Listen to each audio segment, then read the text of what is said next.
advance rates through the first 8 weeks. So the way it's going to go down, we're going to start with naming that player. We're going to talk. We've got the best QBs, some disappointing QBs, the best running backs, wide receivers, and tight ends. The names are hidden. The guys will have the opportunity to correctly name a player and get a point. Get up on the scoreboard.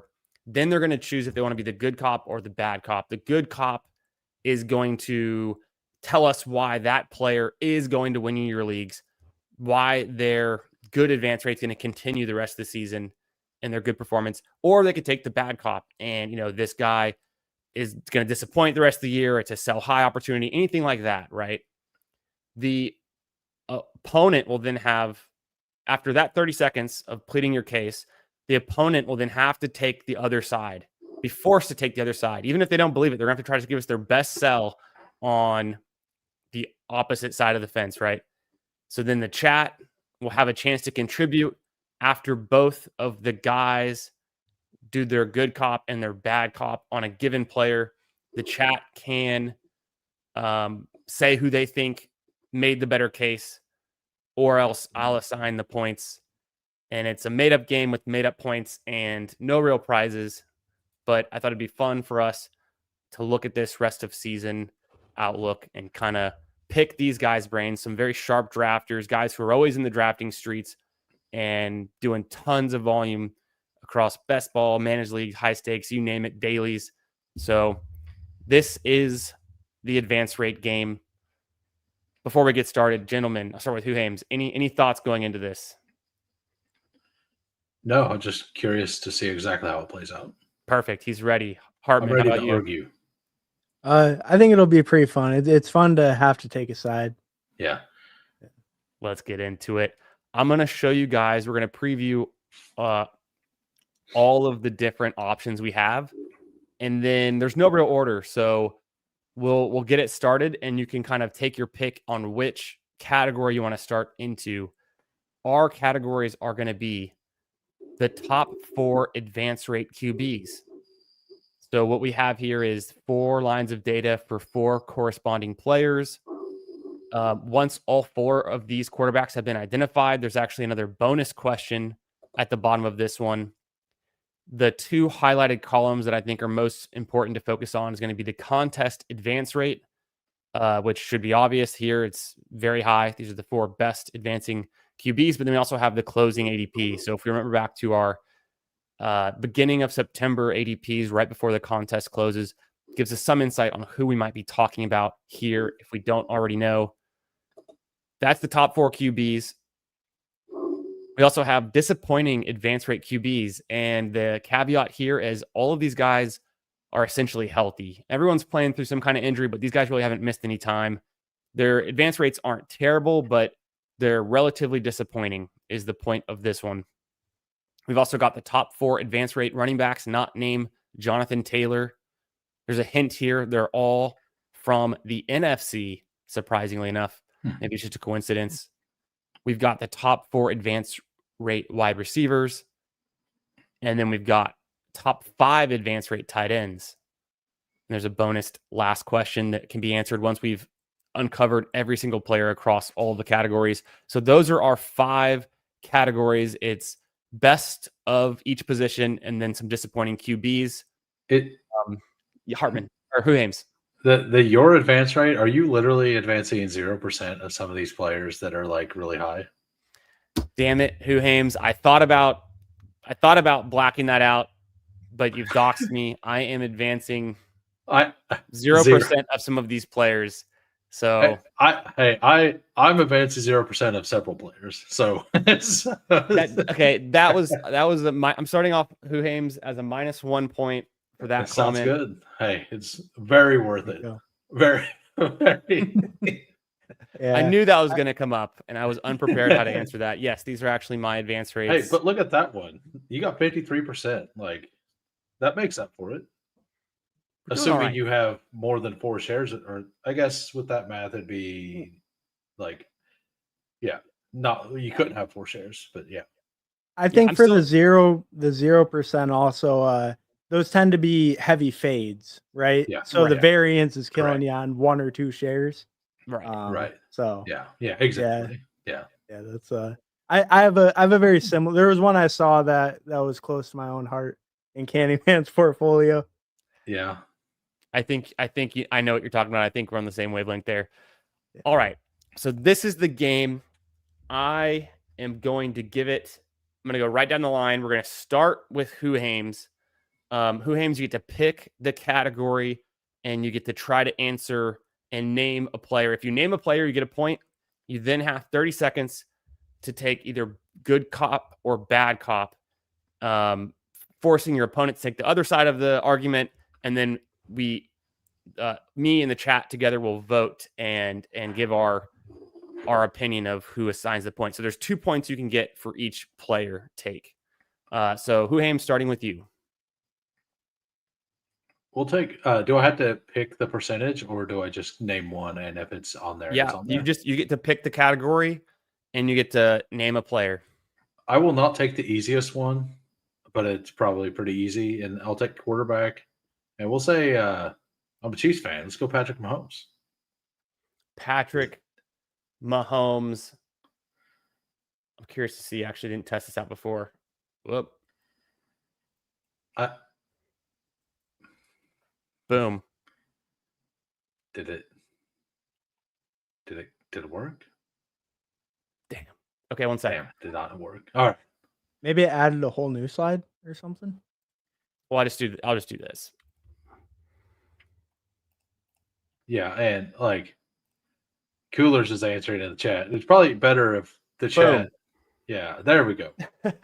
Yeah, Movie magic. I figured that he was one of the bottom two, but I figured he was up there. We're gonna take the positive side because I'm a Chiefs fan. I have to, right? I can't not do that. Tell me when we're ready. Let's start our timer now. So he's absolutely going to keep this, if not go higher. All of the picks around him are absolute trash. Like Josh Downs, not good. Like I guess like J.K. Dobbins, like a round later. Like Scattaboo just got hurt. All like Brandon Ayuk was going there for a while. None of the other quarterbacks. I guess Bo Nix was really good around there, but you have two players that are advancing out of those areas, and time. Yeah. Closing thoughts. In a word, in a sentence. Oh, for me? Yeah. I mean, that offense is absolutely cooking. Rice is back. We're good. Perfect. Love it. So took the good cop side. That means, Hartman, you are forced to tell us why Patrick Mahomes is maybe not going to be a league winner, maybe not going to keep up this value that he's provided for people who took him at the latest ADP we've maybe ever drafted Patrick Mahomes. Prefacing that, I mean, you got 30 seconds. Hope you've got your bad cop case ready, Hartman. Starting on when you go. Oh, okay. I think Pat Mahomes, he has a way higher TD rate than he's had the past couple of years. Higher yards a game. You see him rushing a lot more as he's getting older. I think, any of that could regress a little bit to what it was the last 2 years. Travis Kelce, he's a little older. He could fade as the season goes. Xavier Worthy, he could, be at risk of an injury for being a tiny little guy. Other than that, they have, offensive line is okay, but not amazing. Time. I don't know. Final thoughts. It's really hard to make the negative case against Patty Mahomes because now he has all the guys, but it's kind of the best, I think, case that he regresses the last couple of years rates and whatnot. Yeah. So chat, this is your opportunity to get into the chat to let us know, are you riding with Who Hames that Patrick Mahomes is going to be a league winner the rest of the season, and more really the case that he made, or Hartman, and do you think you're maybe a sell high on Patrick Mahomes, you don't think he can keep it up, you think it's a first half of the season thing, but not a second half of the season, there's a lot left time to go? Let me know what you guys think in the chat. And I also am going to be the moderator. I'm going to give the points out on this one. I see we got FK in the chat. Shout out to FK. He thinks Mahomes is more likely to sustain than go backwards. And he's got, he's going to stand pat with Rice back and looking good. I think I would agree. I think we're going to give the point to Huhames on this one. I'm a zero. Both made a good case on the first player, but it's kind of hard to knock Patrick Mahomes, I will admit. It's a tough position for Hartman to be in. Also take this opportunity to say what up to everyone in the chat. We got Galaxy Pickers here. We've got Scott. How we doing, brother? Dark Side Dev, good to see you. Paulino, what's up, my guy? FK, of course. How we doing, brother? John B, good to see you. We got Don Julio. What's up, my man? First time watcher. Appreciate you being here. And then Go Easy Cards, aka Charles, my man. How we doing? Hope you guys are having a great Wednesday night. In this segment, we're going to play through the advance rate game. And then we're going to get into everything week 9, your questions. We're going to look at the main slate. We're going to draft some teams. But this is the advance rate game. If you're just joining, we're naming players. We're taking sides. We're pleading our cases. And we're assigning points that are imaginary with no real prizes. But we're talking about rest of season outlook. We've got one player down. Now we go to... Can I say one more thing about, so this is recent news with KC, by the way. Justin Simmons should be back, by the way. I don't know if you've seen that. Apparently, there was, he had a leave of absence just because we didn't know why. It was a personal thing. Apparently, something was going on with his mom, and that's why he was gone. And they haven't, went into real detail, but it says they're still dealing with some stuff. But I'm assuming, I don't want to make any assumptions, but because he just left the team and the team was fine with it, right? They didn't really say anything negative, and it was out for personal reasons. He did come out today and say something about he should be back. I don't know if they'll wait till after this game and then the bye week or not, but that's a big part as well. But I could have mentioned just in general for all Mahomes stuff in all of your leagues. Gotcha. That's a good thing. Yeah, for sure. Good intel there. Yeah. Say what up. We got Mac G in the chat also thrown out. He thinks Pat will be fine as long as they stay fairly healthy, which, lo and behold, is kind of the common thread of all these advance rates. Yeah. It's health. I mean, some players are kind of busting without being injured, but everyone's injured in some capacity. There's wrist injuries that you're not maybe missing a game, but you're not performing very well. Brian Thomas Jr. kind of outcomes, things, whatever it could be. So, but really it is the players who are missing time with injuries. Their advance rates are tanking, a la Jaden Daniels, Lamar Jackson, especially the more expensive you were and the more games you miss, the more you're going to hurt advance rate. Let's toss it over to Hartman. Hartman, you get to pick a category and then guess a name. Do you want to keep it here or do you want to move on to a different position or slide? We're going to go to top receivers. Let's do that. One thing is, I know exactly who we're going with. Is it okay to reference stats from Player Profiler, or is that not really in the spirit of the game? Yeah, you can definitely. That is the most spirited part of the game, I would say. That's very spirited. Okay, yeah, not to figure out who they are, but when I'm gonna. Okay, yeah. So I'm gonna go JSN. Oh, JSN. Oh, I did not expect that. I've actually never heard of this guy because I officially have. And we'll bring it back up here. I have 0% JSN, so I've never even heard of this guy. Who? 1 point for Hartman getting that one right. Hartman, when you're ready, you got 30 seconds. All right, so I'm gonna be the good cop on JSN. I think I also fade JSN. I've never been more wrong.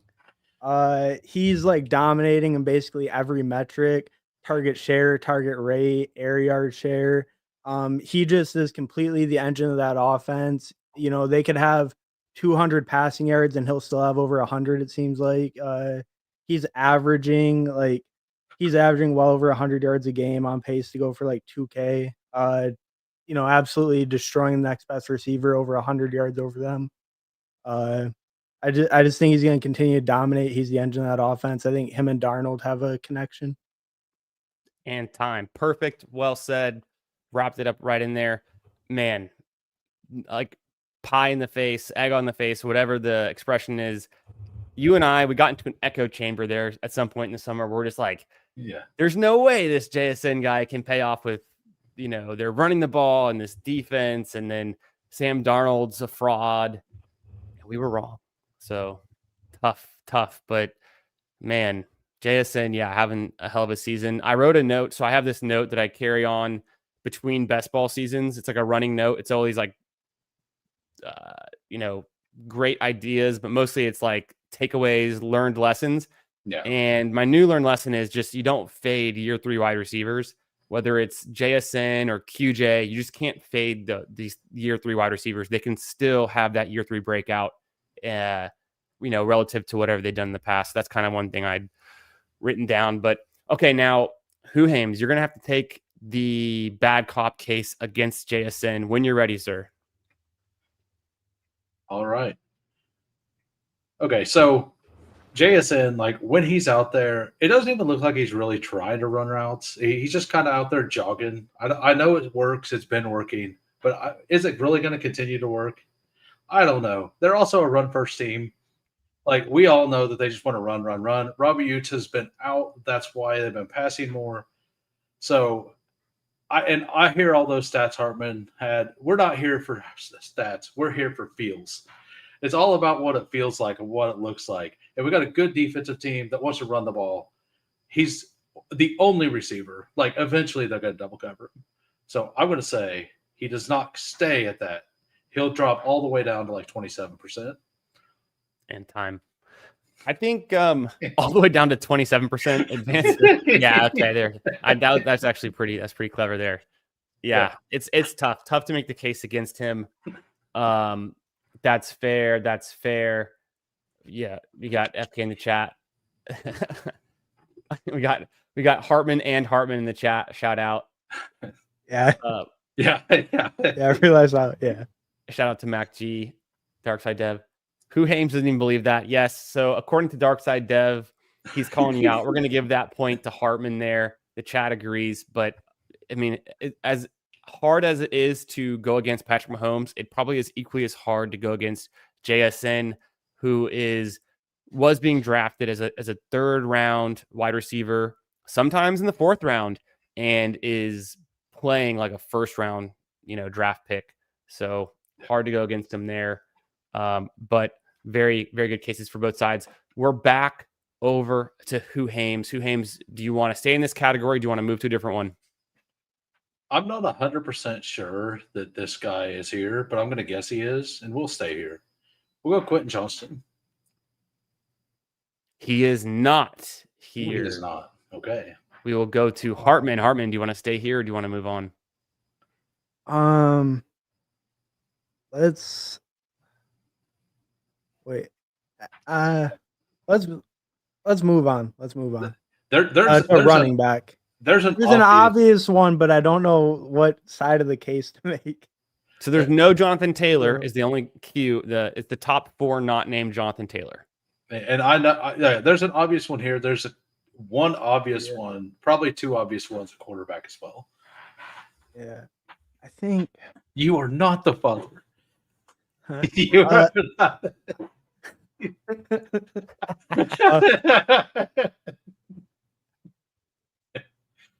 Yeah. I think I'll go Josh Jacobs. Josh Jacobs. That'd be him, right? Jingleheimer Smith is on the list. I knew he was, but I had to. Oh no! Don't look behind the scenes. It only had to slow roll it a little bit. Boom. It only. I thought it was going to update when I deleted these in another tab, but it doesn't. It just holds. Is there a way? We'll work on it, but this works for now. Okay, Josh Jacobs is there. That's a point for Hartman, and you have whenever you're ready, you can take good cop or bad cop. You got 30 seconds when you're ready.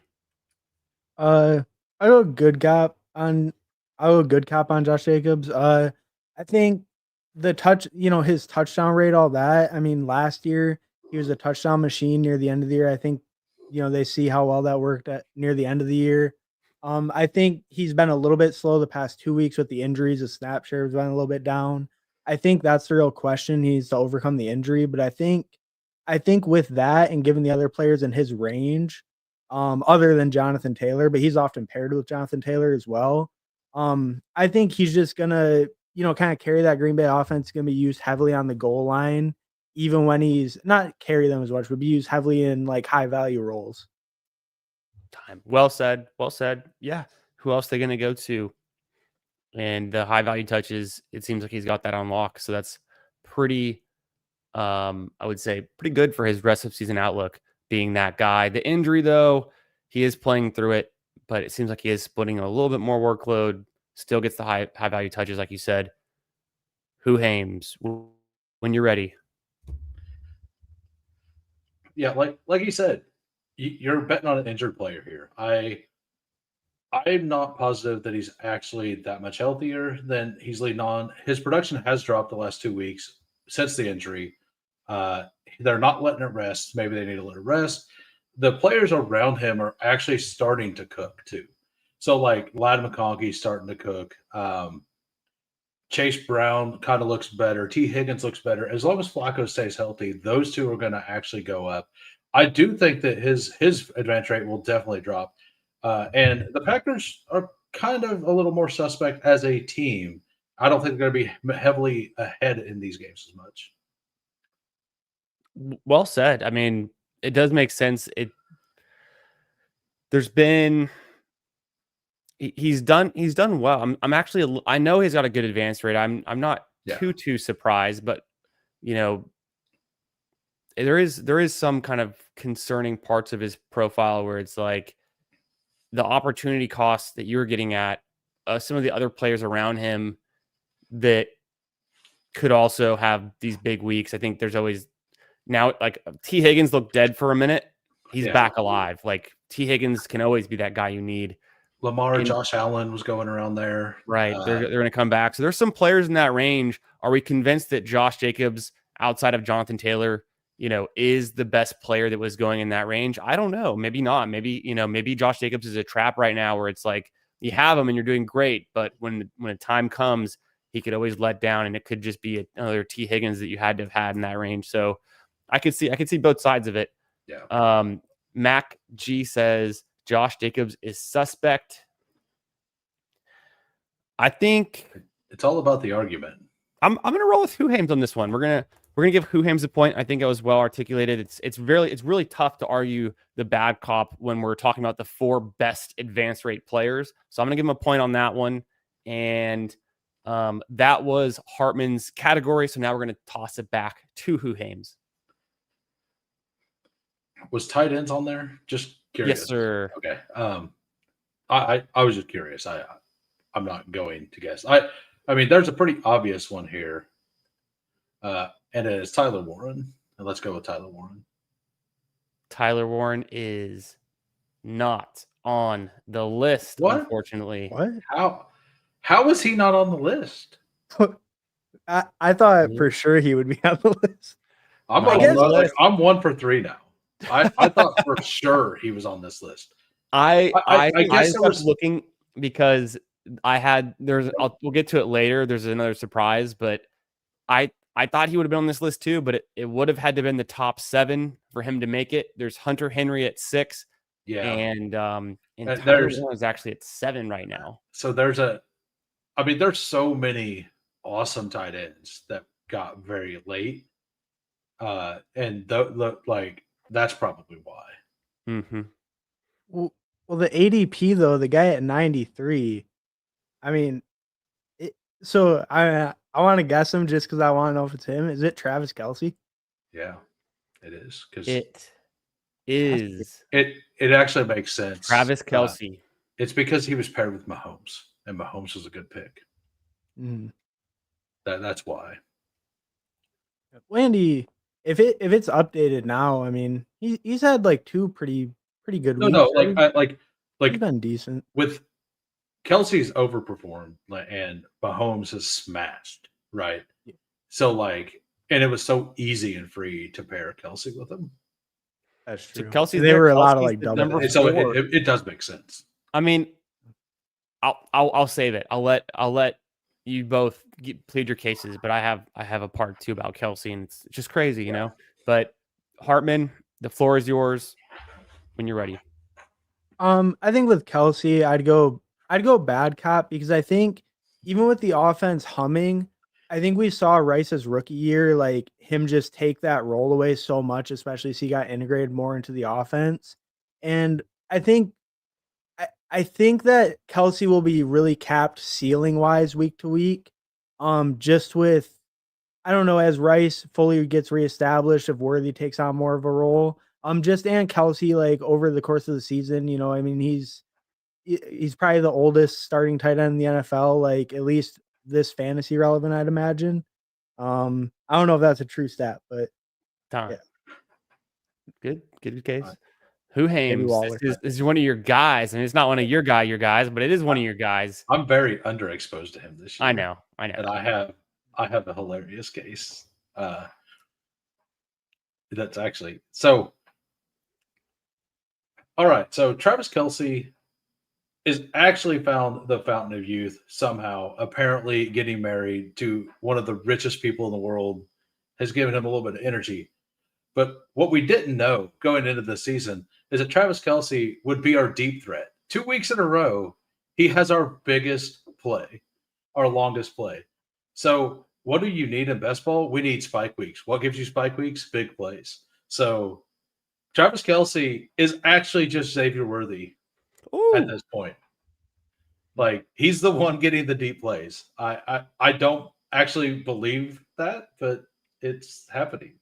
Oh, well, I thought you believed it for a second there. You kind of sold me, and then you backtracked a little there. Yeah. It's been back-to-back weeks. It's been like 40-yard catches. You know, my case was going to be, this is the cheapest we've ever been able to draft Travis Kelsey in any league, in anything, best ball.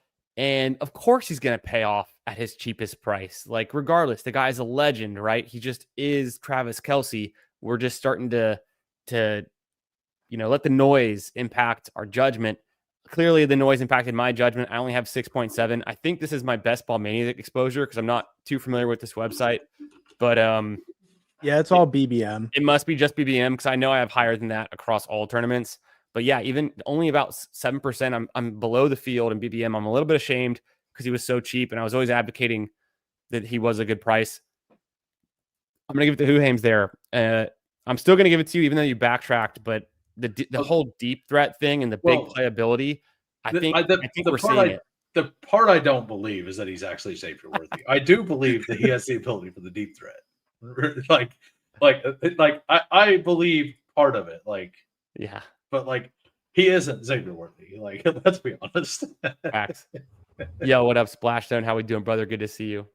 If you guys are watching on any of our channels, make sure you hit the like on our channels. Make sure you're subscribed to all three of us, myself, the Fantasy Football Garage, at Fantasy Football Garage on YouTube. We've got Who Hames and we've got Hartman. Links in the description on my channel, but we're always streaming together. You can find us. You can find us on Twitter as well. Make sure you subscribe to our YouTube channels. And we've been doing this every Wednesday night in season. We're previewing the main slate week 9. That's coming up soon. We're drafting some dailies on Underdog. We're going to do a dog bull qualifier together live. We're going to talk about our ranks for this week. We're going to answer your questions at the same time. And we're going to draft some battle royales that I owe them. Because shout out to National Tight End Day, and apparently I don't know ball, but these guys do. So tonight they're facing off in an advanced rate game, talking rest of season outlooks. The score right now in this game, it's very close. It's currently Hartman 4, Who Hames 3, and so that was Hartman who just picked the last one, right? Yeah. Let me it's a new game. I want to suggest a little bit on the scoring. And this just hurts me. If we miss one of these, we should lose a point. We might have to. Right? I've missed 2 of them. I think I should lose those 2 points. Like if you want to make it an actual game, I think that makes sense. Technically, you did start with -1, so it would have been tied otherwise. And I'm not even kidding. I docked you a point for that I know. comment about No, my it's advance fine. rate. It's all for fun. Yeah, we'll consider that. I'll write that down, but I'm not taking any suggestions from the From players the at this panel. moment. I am the moderator here. Got to hold my ground. But let's toss it back to Hames. It's your turn to give us a category and then guess a player. I'll take one of them. He can take the other. I'll take Tucker Kraft. Tucker Kraft is on the board. Let me just find him real quick. It's crazy that they're back-to-back picks, basically, and they're both 30%. Boom. Boom. Getting faster at this. Tucker Kraft is there. He is the third best tight end in terms of advance rate. I honestly don't know how my ownership's so low. Let's stop talking about my teams. But we've all liked him all summer long. Apparently, I just didn't listen, or I don't know what happened. Maybe it was there's some other players in that range I might have liked more. Maybe I was playing more late tight end, but apparently, so it was middle tight end you wanted all along is kind of the theme here. These guys were all going in the middle of drafts, and they are the best tight ends you could have gotten. Hames, the floor is yours. We're going good cop, and we're taking. So all the way back in January, they were asked about Tucker Kraft, and the coaching staff just said, "Hey, we think he could be George Kittle," and we heard that, and we talked about that, and we never listened. We didn't just be like, "Hey, this guy could just be George Kittle in this offense." He is absolutely their number one receiver. It is not Matthew Golden as much as we want it to be. It's not going to be Christian Watson because he's going to be hurt again in 3 weeks. Jaden Reed practicing again. Like the only consistent target that they're ever going to have in the history of Jordan Love is going to be Tucker Kraft. Well said. Well said. It is a confusing conundrum of target shares and who is the alpha there. Hartman, when you're ready. I think the negative case for Tucker Kraft is like we kind of saw it after his first blow up week where they can just go so run heavy that he just doesn't get the usage to really be paying off like a super high advance rate consistently. He does have the spike week ability, but with them being so run heavy and especially later in the year, they might even lean more into the run. And Emmanuel Wilson looks good too as another change of pace guy. They're 24th in team pass plays per game. So I think just the low volume of the offense as a whole, and he only has 41 targets on the year, which is good, but not like elite. So I think that just a low volume could really hurt him throughout the year. Yeah, they have been leaning on the run. They've been playing more defensively. Love's pass volume hasn't always been there. I think I'm going to have to give this one to Hames. He's on a roll. He is just scoring point after point, but it's really close. That one, I honestly, if I would have had anyone from the chat, the negative case for Kraft, Watson being back. Yeah, I mean, there is some negative case, right? So that was really close. I'm going to give it to Hames. But I think Hartman did a great job there of kind of articulating the point of why you could be a little bit concerned about Kraft going forward. Back to Hartman. Do you want to keep it here or do you want to pick a different category? I'll keep it here. I'll pick no. Who is that? Oronde Gadsden. Oronde Gadsden the second. He said Harold Fannin. It easily could have been. Somehow I did draft an Oronde Gadsden team. And it's not advancing, but damn. Yeah, second Oronde Gadsden. He's come on strong in the last few weeks. He's that guy, and he's the fifth best tight end in terms of advance rate in Best Ball Mania. Who would have seen that coming? He's probably the most low-owned tight end as well with any kind of advance rate. Hartman, the floor is yours.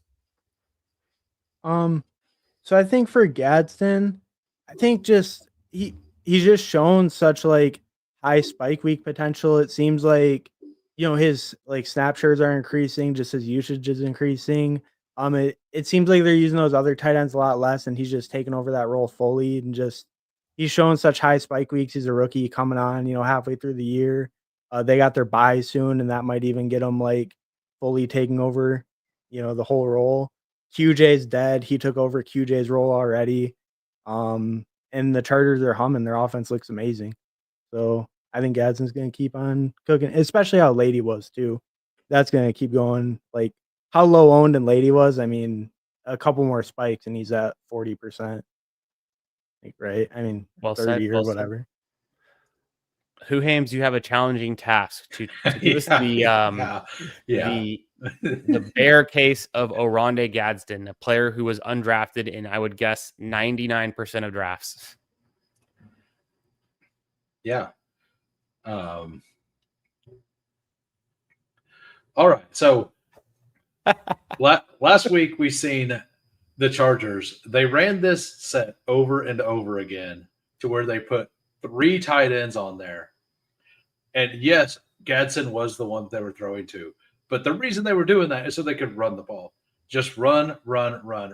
Whenever Vidal's been awesome, and when Hampton comes back, maybe they just run more. I'm not saying that 23%. Like, I'm not saying he's going to be under like 15%, but could it drop?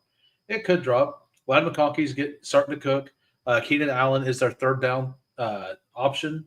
Like, that's the trusted option of Herbert, has been before. It is again. And he's a rookie. All it's going to take is a fumble or something. And Jim Harbaugh, gone.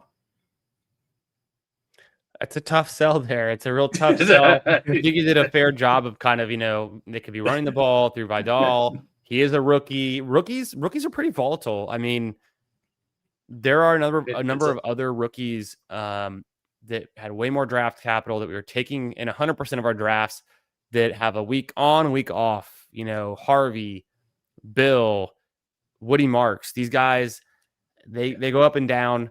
I will say, though, Oronde Gadsden has been steady Eddie. He is the rising target share, the rising air yard share, everything. He's taking over roles in that offense. He's banishing QJ to the shadow realm. It seems like he's becoming the number 3 target in that offense going forward. So I'm going to give that one to Hartman, but the deck was stacked against you there. Oh, no, he won. Like, easily. Yeah. Oh, I mean, some of them just are like free, right? When you get you get to pick it. Yeah, negative case for Gadsden is I only have 7.7% exposure, but at least I've got one. At least I've got one. He has more than me. Hartman missed the biggest point of the positive. And that is the positive is 6.9. Like, that's close case. Case closed. Closing value plus 6.9. Yeah. Oh, yeah, like end of story, like case closed. So, but yeah, 2. I think that was Hartman. 2 points for Hartman there. He gets the question right, the player right, and he gets the point for the debate. So this one goes to Who Hames now. Let's just stay here. We'll go Jake Ferguson. Jake Ferguson is the top tight end in terms of advance rate. I figured that's who he would say. 2025. Jake Ferguson has been, the guy. He had been the guy until he put up a goose egg last week in week 8. But let me not sway anyone's opinions here. Who Hames, the floor is yours. I'll take bear case. All right, so Jake Ferguson has been doing it, but he mostly done it in the middle of the season when CeeDee Lamb was not healthy. And now that CeeDee Lamb is back, I do think that we're going to see a tick down.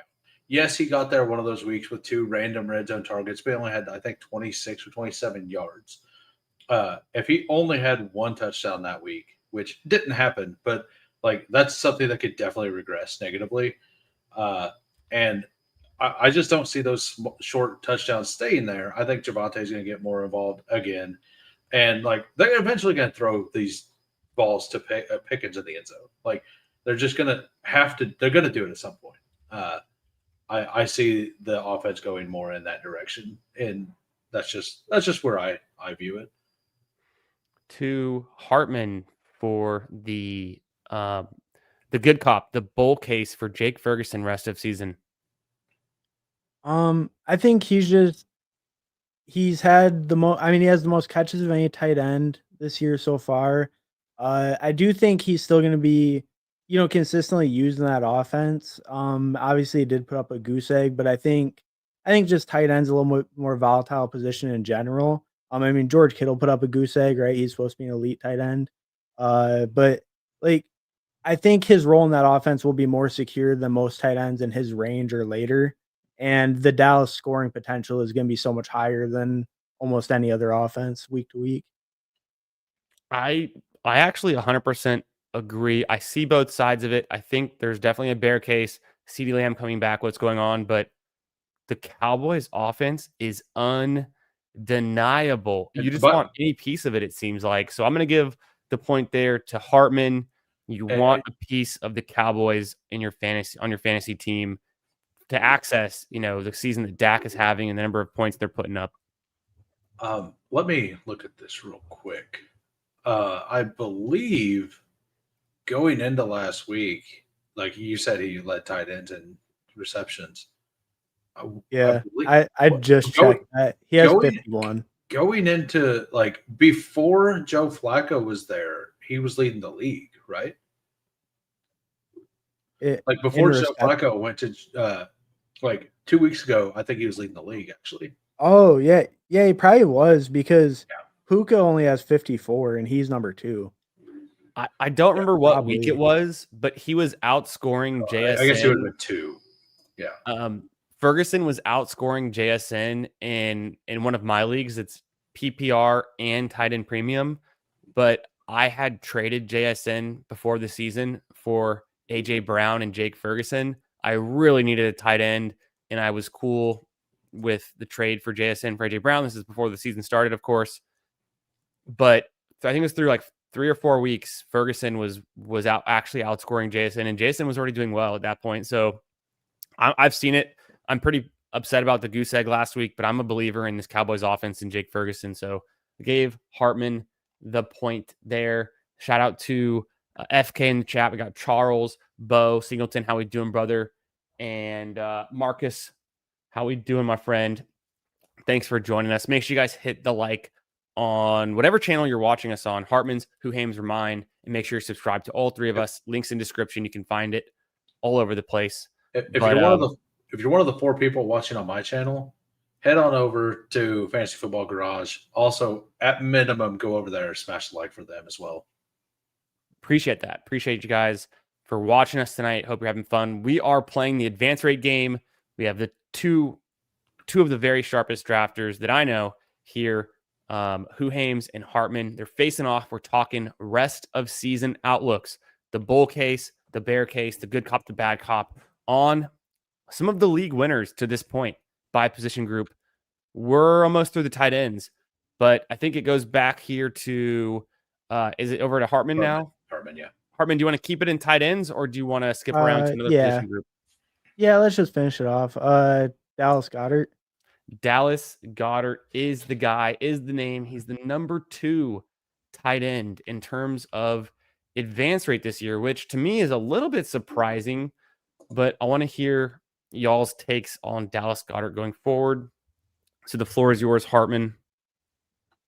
I think for Dallas Goedert, I'll take the bear case, the negative case. I think for him, just his target volume has been very inconsistent. He's been pretty TD dependent, and I think he's in an offense that has pretty good scoring potential, week to week. But in general, they tend to kind of grind when they get a lead and slow down the games. And he's on a crazy touchdown pace this year. I have a really hard time seeing that hold with Saquon, Hurts, AJ Brown, all that talent. And I think just with their play style, they limit their true ceiling week to week. If they get a lead, if they're in a shootout, they can hit ceiling. But yeah, I think and just the limited volume in general for him. Limited volume. To Who Hames. So the Eagles hadn't been able to run the ball until they went up against the Giants. The Giants are like the second worst team or third worst team or something against the run. I think that this team is going to end up being a passing team. Their run blocking isn't as good as it has been in the past. A.J. Brown is doing weird, wild things. Dallas Goedert is the red zone target. And we've seen that consistently. Jalen Hurts, by the way, is like the single most consistent quarterback. He's only had 1 week under 19 fantasy points. And that's partly because he is passing the ball in the red zone, all of the short ones. And a lot of that is gimmick plays to Dallas Goedert. I don't think that leaves. I think that it's very projectable. He also is getting a decent amount of targets every week. I don't know the actual number, but he's definitely their third target. Like most of the weeks, he ends up second. So yeah, no, I gave the point to Huhames there. Talked about the red zone threat. Talked about how he's being used in the offense. Some of the AJ Brown stuff going on. Charles brings up the point, like, a lot of times he's stacked with AJ Brown. It's a wasted wide receiver spot. I think I've got a fair amount of Dallas Goedert. You can see my exposure there, 15%. I must have been crazy about it. I know I like him. He's never played a full season. He's always missed a game, but when he plays, he's pretty effective on a per game basis. And I think we're seeing potentially a career high in touchdowns for him. So point to Huhames arguing there. The score is now Hartman 8, Huhames 7, and we've cleared the tight end category.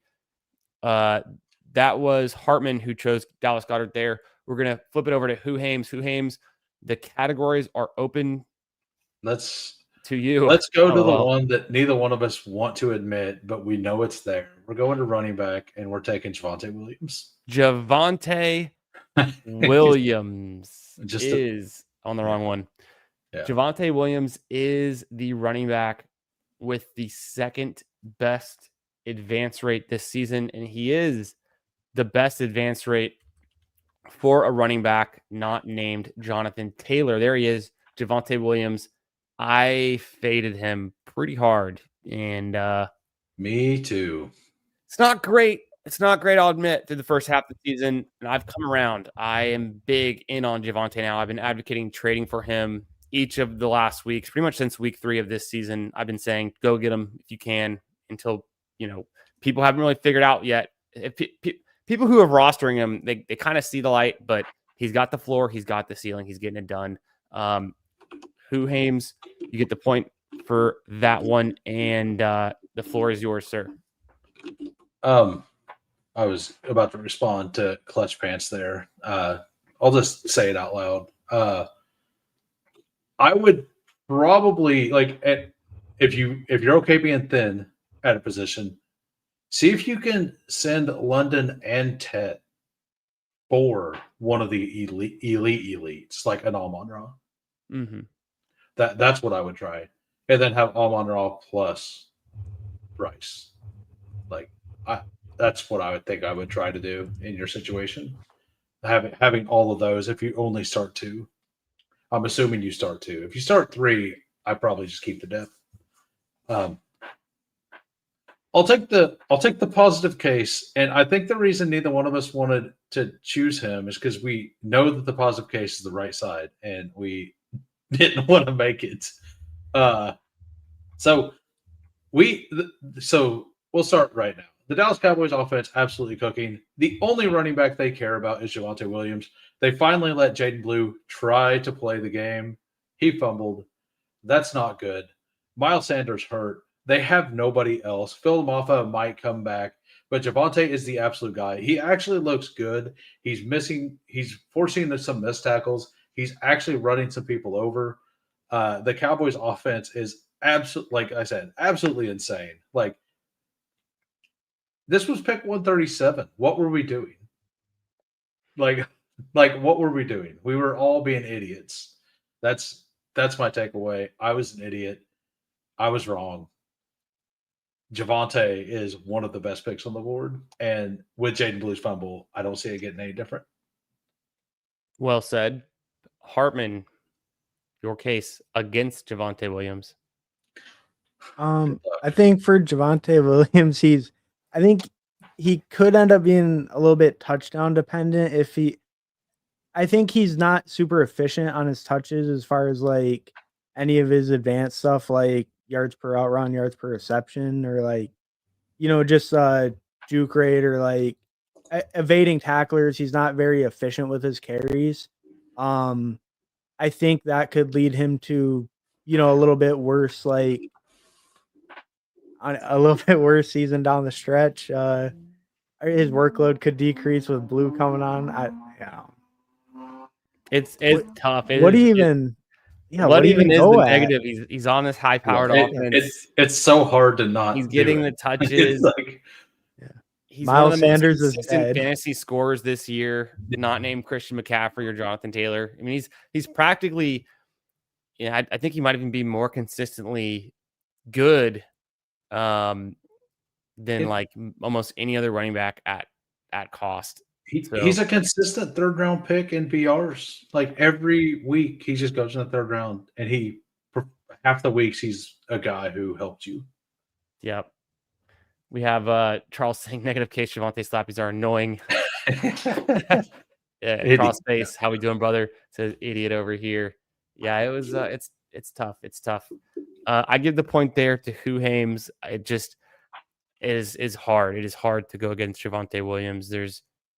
I don't know what we'd have to. I don't think anyone can really argue against that at this point. So it'd be tough to get that point there. The Jaden Blue fumble really sealed the whole thing. Oh man, like that was a negative for him coming into this draft as well. And he's been known to fumble too. So yeah. Shout out to Fantasy Dog, one of the OGs in the chat.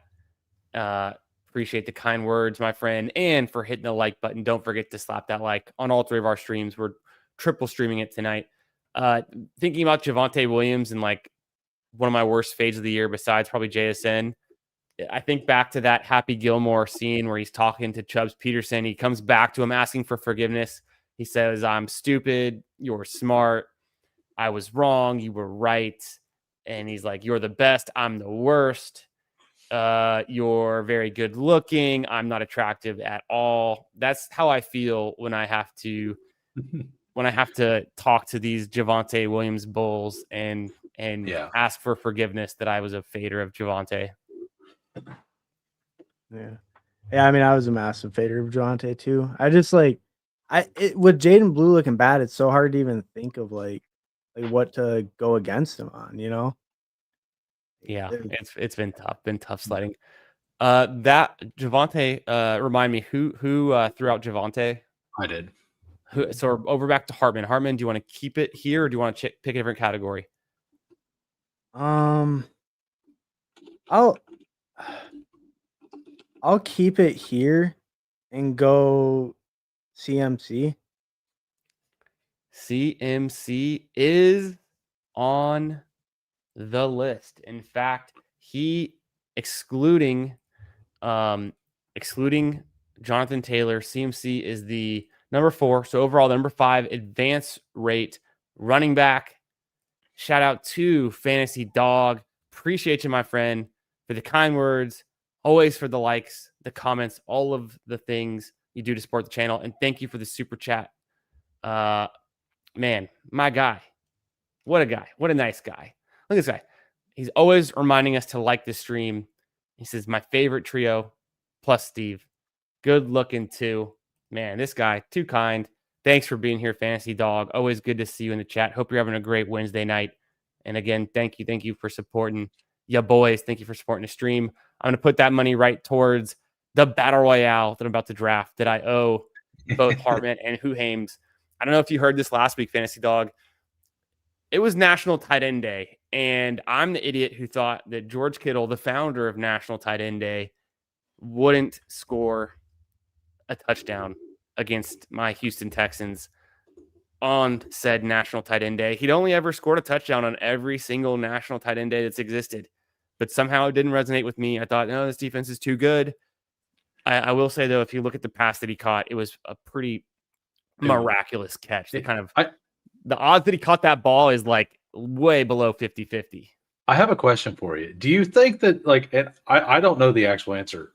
Do you think the Tonjes touchdown was to Kittle as well, or do you think it was actually to Tonjes? Because it's hard. Because I think he stole it, but if he stole it, I think the pass was behind Kittle anyway. Like so, so I don't know. I'm not positive. Yeah, I think we heard that he stole it. Fantasy Doc says I voted for Hartman since you were listed first. Did it right. Hartman still catching up.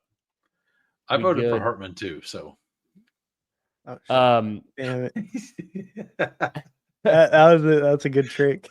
Now I'm like the bad guy. You're like, oh, now they all got to vote for you. LED, what's up, brother? Said the fact that I was in BBG stream comments saying Jettison would be a 1-2 turn pick in 2026. Nice exposure there. And fading down to 8% post is lesson learned. Yeah. I'm super glad that JSN fell to the 3-4 turn because I couldn't get there at the beginning of the 2-3 turn. And I actually got to like 4%.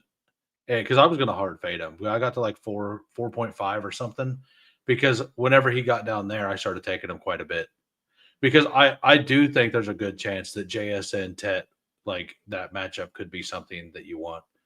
And for a while, you could get those two at the turn. And I took that a bit. Yeah. Like I said, I made the note in my phone, no more fading third-year wide receivers. And also, I don't think it's a great idea to just fade, players in kind of the top end of drafts without good cause, whether it's, outside of like an injury or an injury recovery. It's like I probably at least wanted to have 4 or 5% JSN just to be kind of, on the right side. Javonte Williams going at pick 130. It's a little bit different because in that range, I feel like you can take harder stands on players. Yeah, but I feel like you also have to realize the opportunity cost there is so low. Like, what's the difference between grabbing a Javonte Williams and then 1 or 2 rounds later you get Tyler Algier? The opportunity that running backs have, like, to be a starter is a huge part of their value. Obviously, guys like Algier are a pure, almost a pure handcuff when it really comes down to it. Although we all like Algier, but like Javonte had that path, and it was just, I don't know why I couldn't see it clearly. The problem with the Javonte fade is that the entire offseason, the coaches told us they like Javonte. And we didn't like Javonte, and we didn't listen because we didn't like Javonte. And the coaches never said that it was anything but Javonte. So true. That's what makes it so bad. Well, it was like, how could Dallas be a better rushing setup than Denver? And Denver. That was what I was thinking. Yeah. Well, it was the offensive line. Going from that offensive line to the Dallas offensive line was like, I didn't really have a whole lot of any of them. I was under 6% on all 3 of them. So I think I might have got there on Miles Sanders because he was 180, 190. But right. I didn't have much of 2 of them, at least. Yeah. Yeah. All right, let's go back to quarterback and let's go. We never did our cases for McCaffrey, actually. Oh, yeah, we didn't. We didn't. We got carried away. Let's go. Fantasy Dog and Charles and Dark Side. Because I'm sure you would love to do this. All right, positive case. Oh yeah, bull case for sure. So bull case on CMC. He leads the opportunity share. He has the highest opportunity share of any running back, and highest receptions, highest targets, obviously. But I think that could fade a small bit when like the other players come back. But he's always had like one of the highest opportunity shares in SF. And I think the difference is he only has 6 total touchdowns to this point, even with that usage. When the other players come back, that should mean increasing efficiency. So even if he's seeing a little less volume, I think the scoring potential will go up like significantly for him. It makes sense to me. Who Hames, your case? Number 1, I think we should not be on Christian McCaffrey purely because Hartman's at SF and not San Francisco. But no, like honestly, I do think that we could see a little less target share there, but I don't know. It's a very hard case to make. They absolutely use them all the time. But like IU, Pearsall, Jennings, Kittle, all of these people were gone. All of them were gone. Like it's going to be very hard to get that much volume still. Like he's one of those guys that I do think that it definitely goes towards 20%, but it's going to stay high. But if the question is it going to stay where it's at, I don't honestly think so. 27.9% is a lot for a first round pick. I almost wonder, is it like, does it have to do with the fact that some of the later first round picks and beginning of the second round picks are doing so poorly?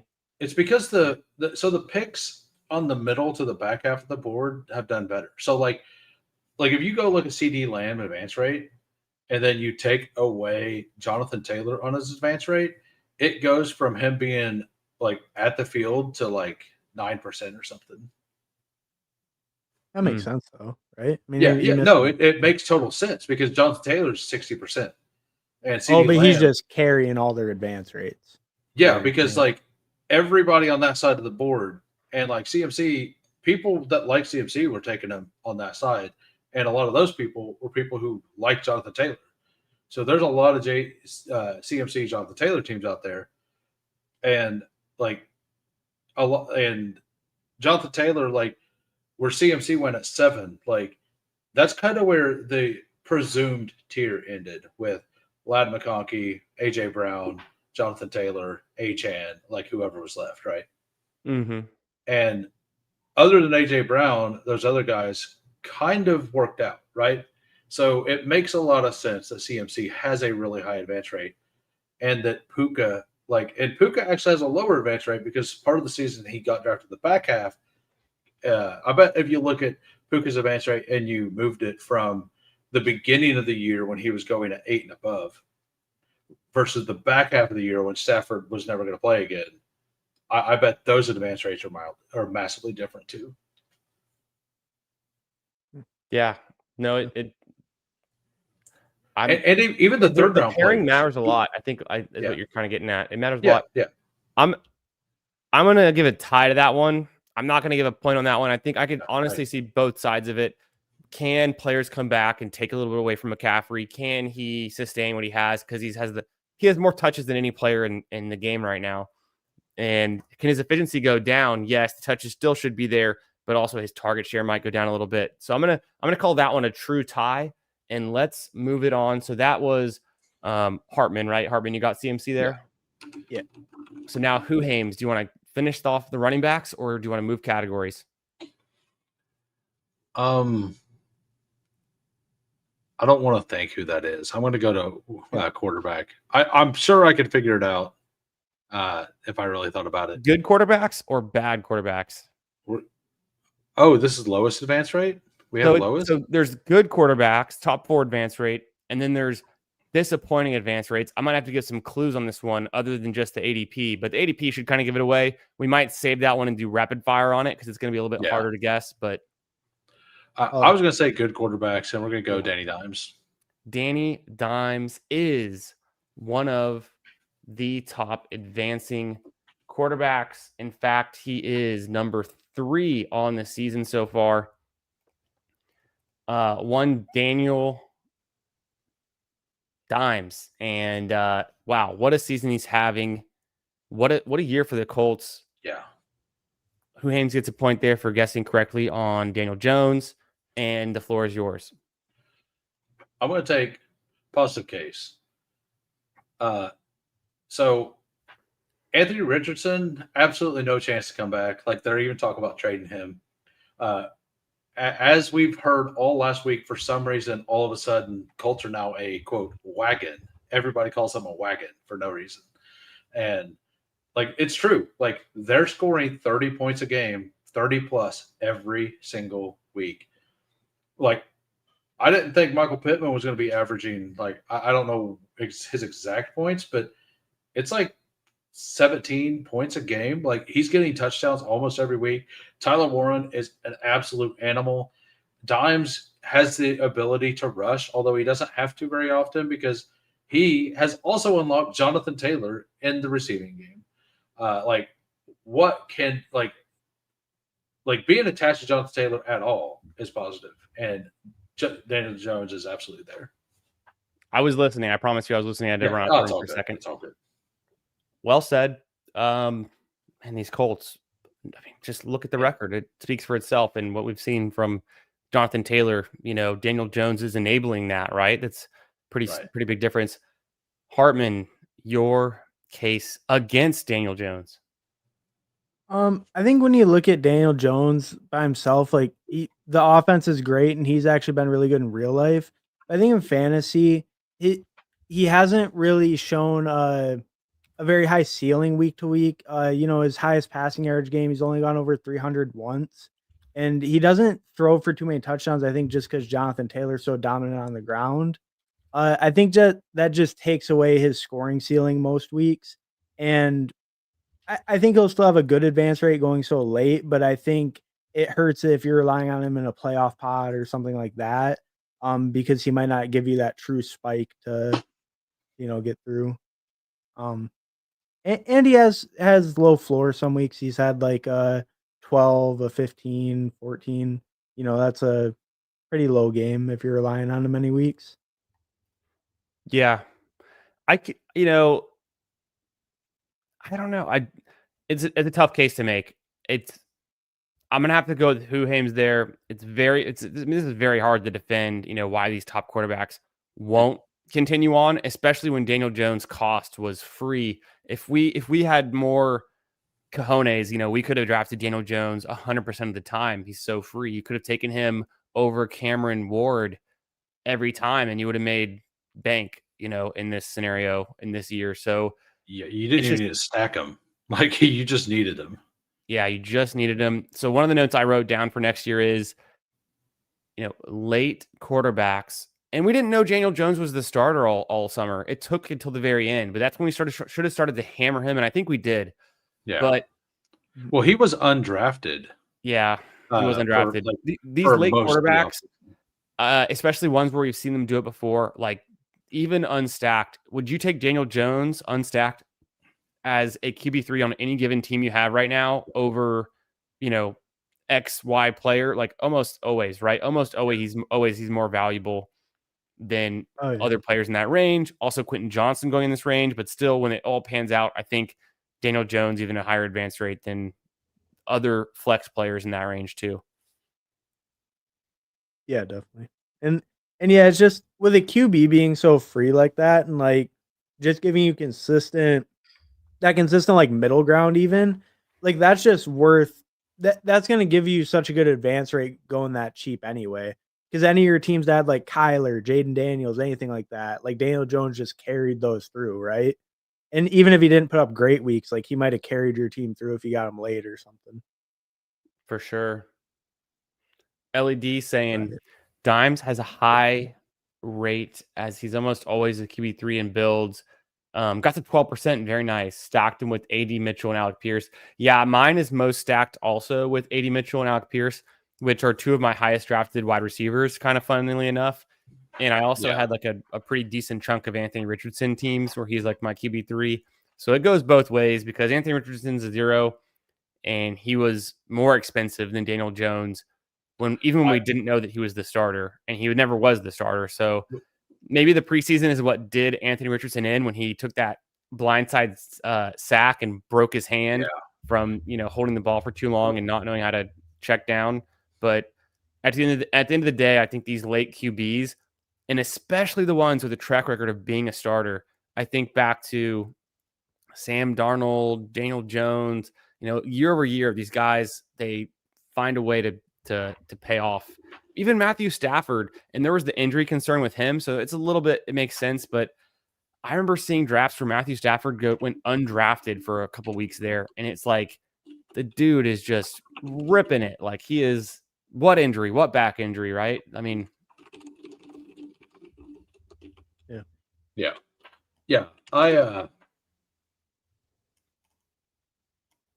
I fully bit whenever, because there was that one point in time to where it felt like Anthony Richardson was going to be the guy, right? And I fully bit. I I moved Richardson all the way up to 140 in my ranks, and I took him I did too. every single draft because the upside potential was absolutely there. What we didn't know was that Daniel Jones was going to have, like, I think he has like 5 20-point weeks already. Wow. Something like that. Yeah. Like Yeah, like that's it right. like he's not as consistent as Jalen Hurts, but he's very close. Because I was looking at it at BR today, and it's like he's literally like 22, 21, 18, 19, like in a row. So like he's not elite, but he's very consistent. And like, who would have thought? Danny Dimes. Like, and it's Danny Dimes, like a guy who's historically failed. And the Colts had given away 2 of their offensive linemen. Like, because Will Fries and the other guy went to Minnesota. And well, Minnesota now sucks on the offensive line. So maybe they were the problem. Yeah. I don't remember exactly when it was in the summer. It's because it's been so long, but there was weeks where I was hammering Anthony Richardson as my QB3 in every draft, like you said. Yeah. Then as soon as we found out there was Daniel Jones, I'm hammering Daniel Jones. But the funny thing is I know there's a time box contest out there where I have like 50% Anthony Richardson exposure, and that's like whatever that is, like the Puppy 3 or the Pomeranian 2 or whatever. Like, it's just so dead. Those teams, like I've been looking at my portfolio. It's like, hey, how come I'm not advancing a single team in this contest? Oh, that's the Anthony Richardson week or 2. You know, it's like, that's just, to me, it's just so funny. Yeah. All right, so I awarded Huhames that point. We talked about Daniel Jones for a good bit there. I think was Huhames, did you guess Daniel Jones, didn't you? Correct. Hartman, do you want to keep it on top QBs or do you want to move to another category? Could we do one of the quick low ones, the low QBs? Yeah, if you think you can get it, I hope it's not too hard, but I'm realizing it's harder than the rest. Well, it's Josh Allen. Yeah. Josh Allen is the most disappointing QB in this kind of, pretend game. Yeah. We're looking at rest of the season advance rates. But the reason is, why I put this list together is because he's only that's like 16.7 is the field advance rate. And he's Josh freaking Allen. We were spending a second, or if you're very lucky, a 3rd round pick. Almost never a 3rd round pick. Almost always a 2nd round pick on this guy. So point for Hartman, getting Josh Allen there. And the floor is yours. I think with Josh Allen, just like he gets better as the season goes. I think he's underperformed a little bit, but I think just as the season goes, he generally gets better. James Cook has taken a lot of work on the ground, but even last year he had a lot of rushing touchdowns. I think Josh Allen is going to blow up this week. Even obviously, it's going to be the blow up game of the week. But I think just his historical like touchdown rates are usually a lot higher than this. Especially like just passing. He hasn't had any major blow up games really this year, except for week 1. And even that, only 2 passing touchdowns. He hasn't gone over 3 all year. I think we, see that rise, and his yardage numbers have been pretty low as well. I think just we see that go back kind of to his norm. Positive regression, I guess, is the main case. Yeah. Positive regression. I think it makes a lot of sense. And he always has that rushing upside threat on his ground game. All right. We on the negative side for me, I guess. Yeah, I have to give the negative side of why Josh Allen won't be a better contest advance than at the field. I mean, he's at the field. Like that could easily go down. Number one, like the other quarterback going around him has missed a couple weeks, and they both had their bye. So, like, to me, that alone, and he's not over advancing right now, like that's negative. We have seen James Cook. They are absolutely feeding James Cook this year. And I believe they're going to continue to do that even in the red zone. All those rushing scores that we've relied on for Josh Allen for fantasy, they are going to be there, but much less. Like, you'll get some, but I don't think this year he cracks 10. I don't think he cracks 10 this year. And that is a big part of why he's at 27. It's not yardage, it's touchdowns. He's Mm. not been Lamar with 800 yards every year.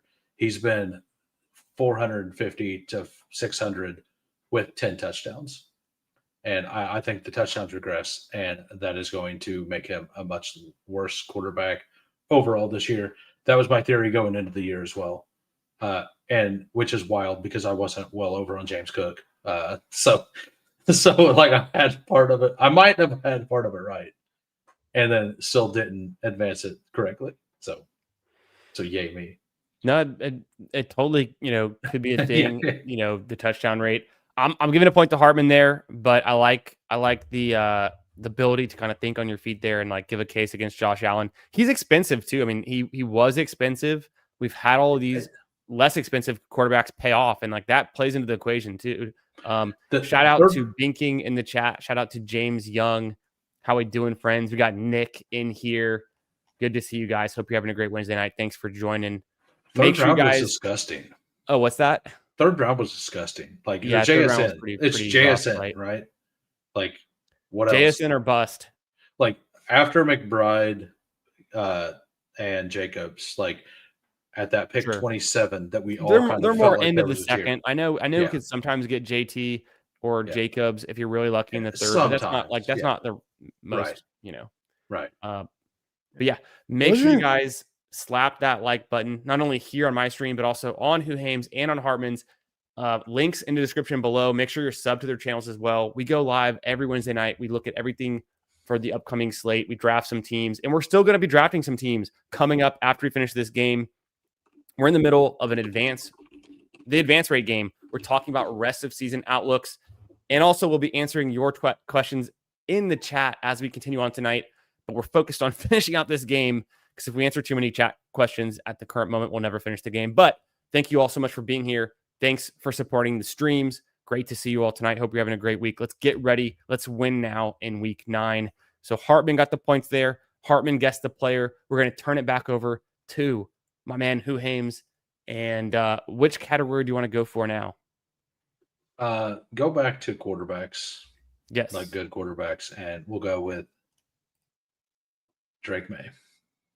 My man. Drake May is not on the list. Wow. He's not 116. If I'm not mistaken, he is number 6. No, it was the top 4. Yeah, he's number 6. The 116 got to be Dakota. No, because he's the other one. Oh, or the other one. Either way. No, because I don't think his average pick would be 99, right? He went late. At close it was. Yeah, so Dak is number 6. This is top 4. We'll switch it back to Hartman. Hartman, do you want to keep it here or do you want to move on? Different category. I just guessed Dak. Yeah, you did? Yeah, I thought you did, but you're confirming. Final answer. He is the number 1 advance rate quarterback in all of Best Ball Mania. He is the guy that's winning you your league right now.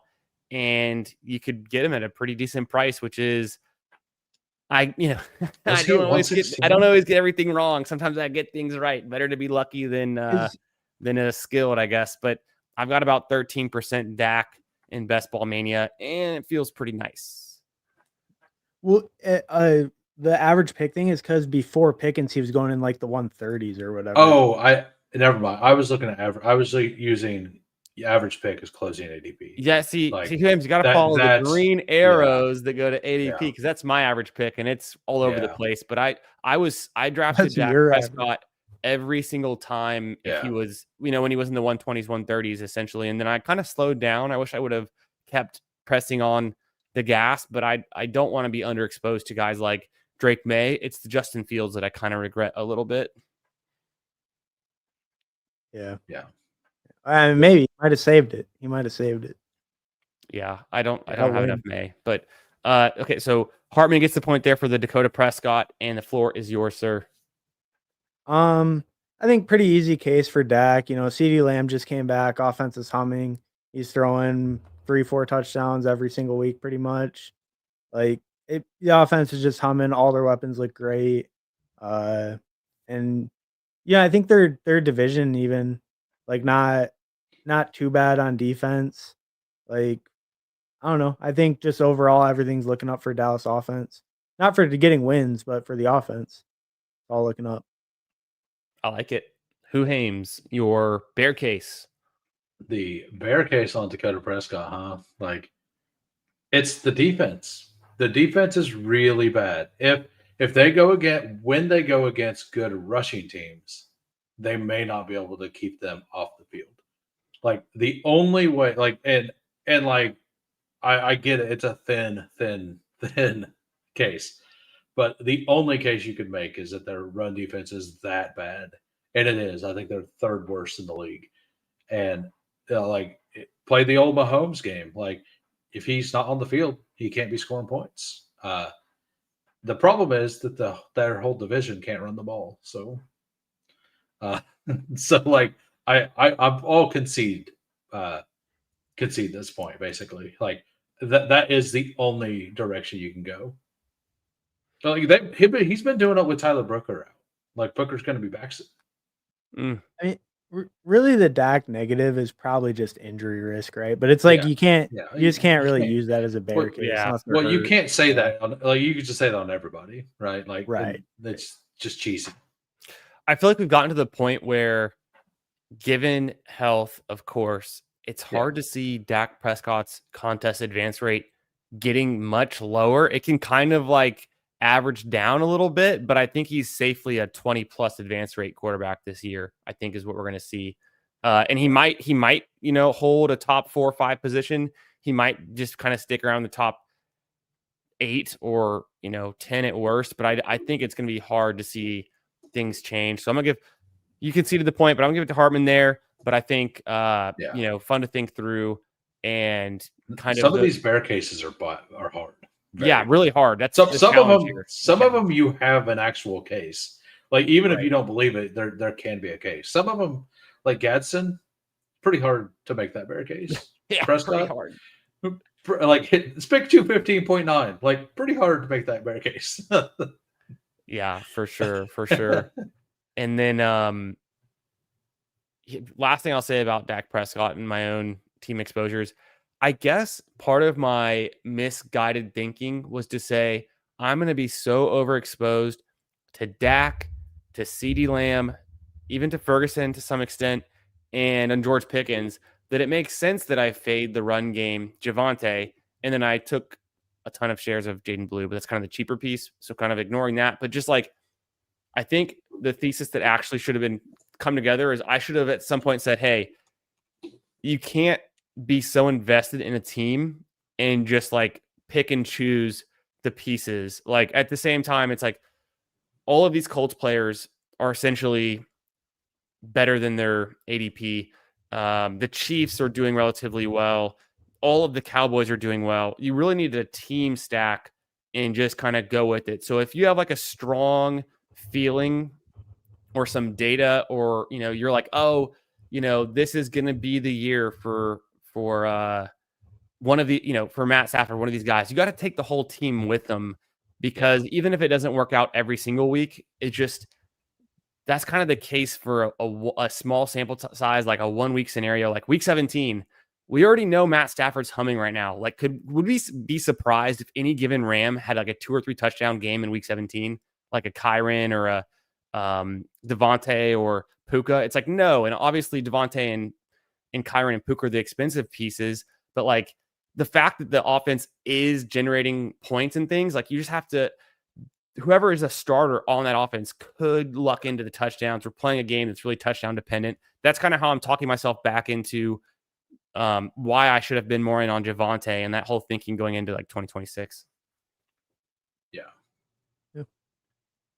And it's proof that like over correlation's not that bad, because if you do have the team right, like having 5 players from Dallas doesn't feel bad. Or like Bengals last year. Who didn't you want? Bengals last year. Who didn't you want? Right. Like, and it actually can help you through the spike weeks, get random pieces through to the best ball finals as well. So like, yeah, I think that's kind of the way, like something I need to do more of next year. Because It was supposed to be Nick Jaden brings up a Blue. great point. Because I was thinking, I used the Rams example because it was easily defendable, but I was thinking Bills in my head also. There's parts of the Bills you'd want. Of course, you're going to want Josh Allen. Kincaid is fine at cost. Cook is doing great. But like Coleman, kind of a dud. Shakir can be fine. Not, Ray Davis, terrible, right? So there's definitely like nuances to it. I wonder if it's as simple as just like the draft capital. Well, it's more about like, I think you take the losses on Shakir and Coleman, or the Coleman and King, like Kincaid's been an awesome pick at 135 or whatever.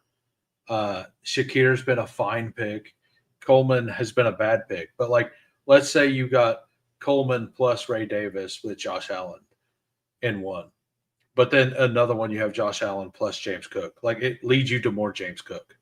Like, and James Cook is an absolute smash. So like, finding out who the good offenses are and just taking too many of those pieces kind of makes sense. Because like, if you were right on who the good offenses are, although you'll have a bunch of bad pieces, you will get the league winning pieces. Yeah. And it just depends so much on like, cost. Right? I think that's kind of how I view it, at least. All right, so I was going to say there, the Chargers, right? You could literally draft the whole team of Chargers, and like they've all had their share of, so the whole over correlating thing. It's like pick any Charger. Of course, Hampton's injured, so that kind of throws a nail in it. But in the tire. But if you combined Hampton and what Vidal's done and assumed the running back of this team was healthy, like you kind of see the path. And then like the late tight end with Gadsden, if you can like over correlate and get there, that's kind of fun to do, just a rookie.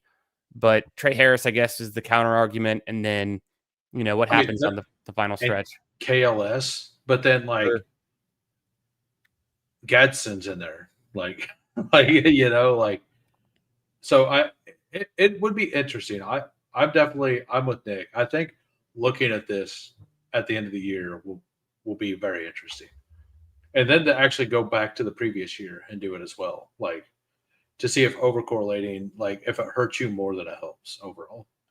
I was gonna look. I'll have to pull it up, but like I know for past BBM winners, or overcorrelation has been like a strong trend. Yeah, I thought so as well. Well, because like 2 years ago it was Niners, right? And then last year was Bengals. Yeah, Bengals. Like it's been Packers. I think at least there's 2 Packers. Oh yeah, the Jordan Love year team, right? Because there's Jaden Reed come on at the very end of the year, and you needed the other pieces to get you there. And Dobbs that year had like a 25-point game or whatever in the postseason as well. So yeah,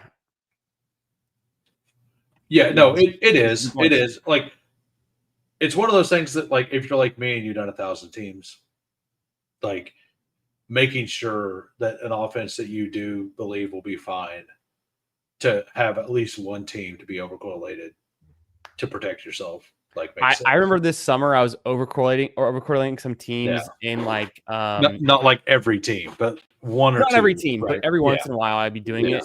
And I remember doing it particularly for the Ravens. It was pretty fun to do. Hasn't looked great because Lamar's been out, so that hurts. But then I remember doing it for the Saints as well. And it was kind of easy to do for the Saints, and it felt gross. But now we've got Shuck starting, so hopefully those Shuck bags start to pay off a little bit. Who would have guessed that Jackson Dart, far and away, starting more games than Tyler Shuck after what we were led to believe all summer? You guys might have believed it. I thought Russell Wilson maybe had some more run in him, but wow. And like, for me, it was the Panthers. The Panthers were the low, like the easy offense. Oh yeah. To go into. All right. Let's try to finish the game, because let's get through this. We still have to do 3 drafts. So let's go. It's your pick. Who Hames? Go to wide receiver. I don't even think we've looked at wide receiver, or we did one, right? I think we did one and then left it. Oh yeah.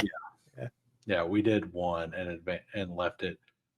So closing ADP 43.4. That would be the middle. So I'm going to guess there's a theme here, and I'm going to guess it's George Pickens. You are correct, sir. This is George Pickens. Yeah. And because he's been stellar, for the first half of the year, he's been that guy, George Pickens, the highest contest advance rate for Best Ball Mania, almost 35% of teams. Somehow I'm making that look bad with my 32%, but let's not talk about me.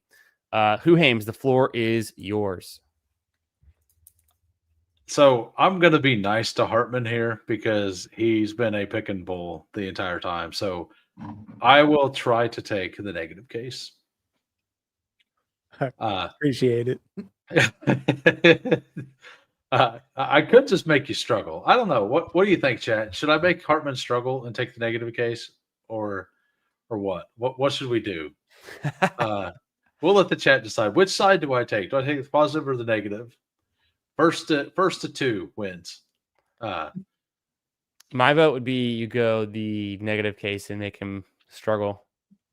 Make him sweat. Make him sweat. All right. Yeah, we got one. Because I actually have a negative case that I don't necessarily fully believe in, but it's at least a case. All right. We'll take the positive sides on George Pickens. I mean, look at what we were just talking about. Talk about overcorrelating. We have Dak Prescott at the top. We got George Pickens, we got Pickens at the top. We have Dak Prescott or Ferguson and Javonte Williams all near the top. The only one not up there is CeeDee Lamb. And now the CeeDee Lamb's back, George Pickens is going to get more one-on-ones. He wasn't even getting as many one-on-ones. Yes, he won't get the slot stuff, but the reason he wasn't productive in the first 2 weeks is because in the first 2 weeks, he had 81 yards of penalties on PIs. 81 in 2 weeks. He led the NFL. Like, he had more yards and PIs in those 2 weeks than the entire league had as a whole, other than him. Like, they're going to stop doing that, and he's going to catch some of those, and he's made some insane catches this year, and that's not going to change. That's George Pickens. That's who he is. Mm-hmm. Hartman, your case? So, I mean, I think for George Pickens,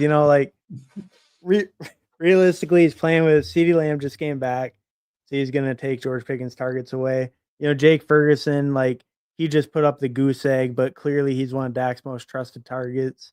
I think that Pickens, it just his deep play, his reliance on deep plays will give him pretty high variance, which I think could make it pretty hard to stay at a 34.8.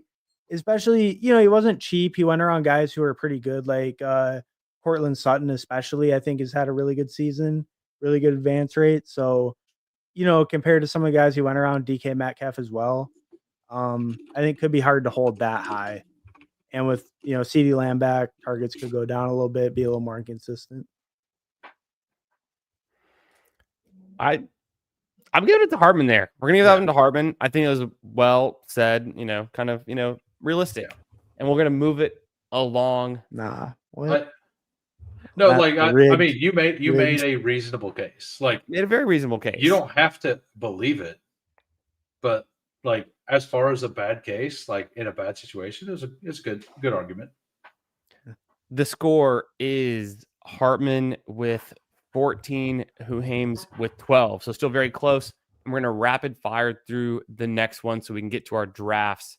All right. So that was Hames' guess, right? On George Pickens. Yeah. We'll give it over to Hartman now. Do you want to stay here? Or do you want to change categories? I'll change category. I know both of those. I think I know both of them. I think I know the late one, but not the other one. Yeah, I mentioned the other one earlier in a different conversation. I'm pretty sure it's somebody neither one of us have very much of. Oh yeah, okay, I'll take this one. Yeah. Quarterbacks. Yeah, it's got to be Bo Nix. It is Bo Nix. He just put up his performance for the last 40. 2 weeks in a row. 2 weeks. it's Bo Nix. He's a guy Yeah. you want to have. And I don't know. I think it's because Bo Nix got so expensive. I was more on the Fields side. I was more on the wait for Drake May, wait for JJ McCarthy side of the equation, wait for Michael Penix Jr. But now I'm wishing I had a little bit more Bo Nix. So point there for Hartman. And then the floor is yours. I think I'm Bo Nix. I'll take the negative case on Bo Nix. I think that his advance rate could be a little bit artificially inflated from the 40-point game. And I also think like even last week, right? He threw for 4 touchdowns and he only put up 24 points. Which I mean that's a good game, but with four passing touchdowns. He's shown a pretty low floor, 13-8 on the season. I think that he's going to be pretty inconsistent. I think his price is going to be what really does in the advance rate because the guys that went right after him are so strong with like Dak, Drake May. I think that tier has a lot of strong quarterbacks, so that'll pull him down from being like number 2 overall. Mm-hmm. Who Hames, your thoughts on Bo Nix and on the positive side? Yeah, your positive side for him. So we seen this same thing last year. Bo Nix sucked for the first 3-4 weeks of the season. Week 5, 6, 7, he started to really look good, and he really started to open up his running and really started to feel the game, and he played very good the rest of the season. I think that that's just what we're going to get with Bo Nix. I think that the new Denver Broncos are basically just what Cincinnati's been for years. And I think that he's going to continue to cook. Like they've kind of figured out how to use all of the pieces on the offense. Pat Bryant absolutely dominating in the blocking game. Troy Franklin getting touchdowns like crazy. Marvin Mims, they're finally using him as a low snap player that's there for explosives. That's what he's good at. That's what he always should have been. And Courtland Sutton is an absolute animal.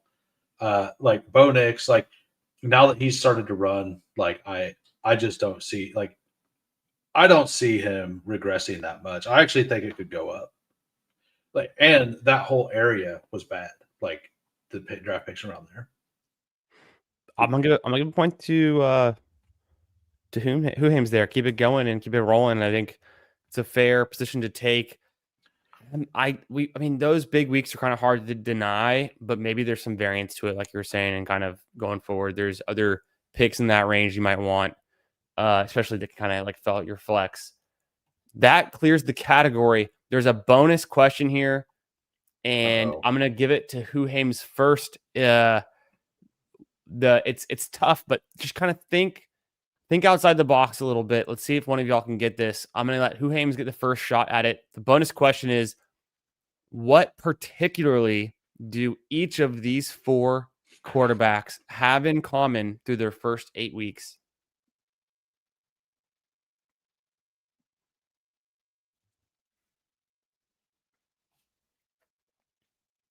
They've got something in common. 4 QBs here. The 4 top advance rate QBs. And through the first 8 weeks, they've all got this in common.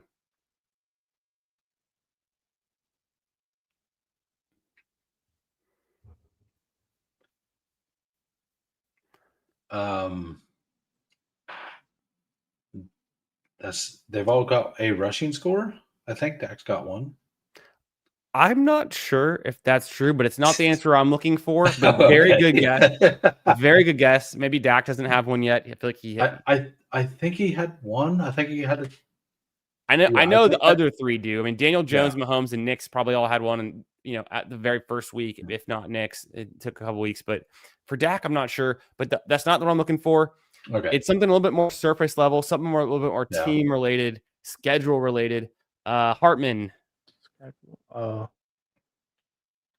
See, I was gonna guess like their top something in points scored, but I'll go like that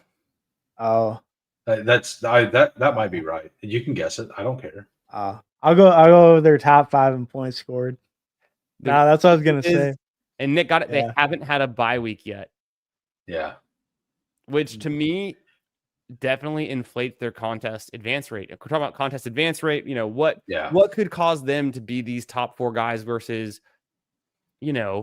some of these other quarterbacks who were kind of right there with them. None of these guys had a bye week. So we had a bunch of quarterbacks who had a week 8 bye. So we're a little bit biased against, I think, those quarterbacks that all just came off that week 8 bye. But a lot of those guys also suck. So Actually, most of the players on all of these charts are there.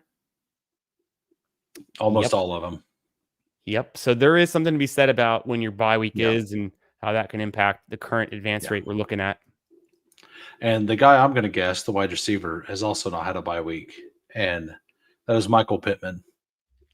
This is Sir Michael Pittman. Let me scroll down to it real quick.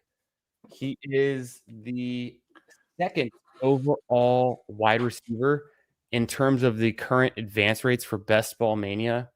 So we throw back up there. Michael Pittman. Wow. Whoa. Who saw this coming? Not me, apparently. But Not me. Point for Who Hames. Yeah, I could not even figure that one out. That was the one that was stumping me a little. That was the one I said that I mentioned earlier. He's the only other player. Okay, so we can go ahead. I'll take the bull case. So I've got a curveball for us because we're gonna do a rapid fire round. We could just guess the rest of them and not do this. Yeah, you can just say we'll get the points for the guessing, and then you just say, do you think bull case or bear case going forward? Which direction does he go? I want to say bull case. He's obviously their number 1 receiver. They kind of mix everybody else in. So he can maintain, being the top guy, being this guy. Over to Hartman. Hartman, do you want to take a guess at this wide receiver? Do you want to move to a different category? It's one of 2 people. Is it? I'm gonna go Trey Tucker. It is surprisingly not Trey Tucker. I think if I looked over there, Trey Tucker is down the list now. He's kind of in the top 15, 20 range. We looked at Trey Tucker. That was stupid. Well, he was my original thought, but then I remembered that Troy Franklin wasn't drafted until the very end. And I'm going to guess it's Troy Franklin. And James Young says, is it Puka at ADP 215? Last 2 years ago. Time machine Puka. And it ties in most of these charts are all tied in to the same few teams. So it makes sense that it would be Franklin with next on the other. It is not Troy Franklin. Not. I am going to uncover it since you both took a guess. Wow. I thought it was confirmed already. And 2%. So it might be a little bit hard to figure out who I had there, but it's a guy that I was drafting some of that he went undrafted most of the time. It's none other than Kayshon Boutte. Oh, yeah. A top 3 advancing wide receiver. Is late wide receiver goated?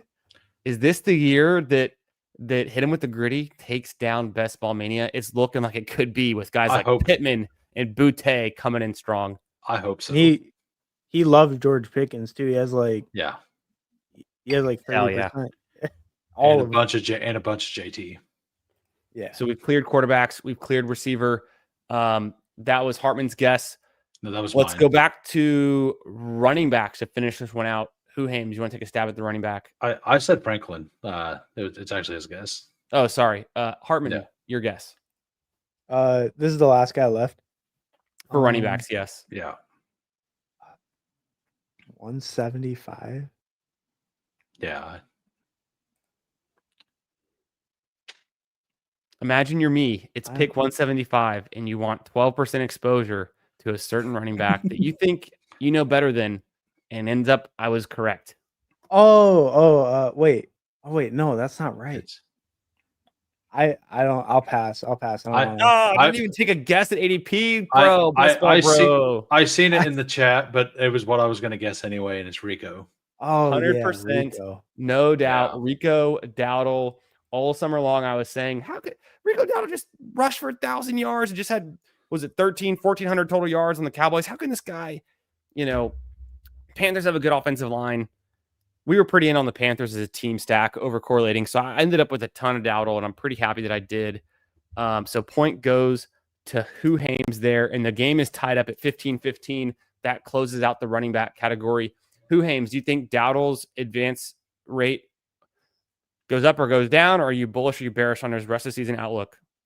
I think it goes up because they've already kind of hinted that they're going to do every 2 drives for 1 with Chuba now, because they wanted to make sure that Chuba got a chance to not lose his job. And now they've come out and said that Dowdle just looks better.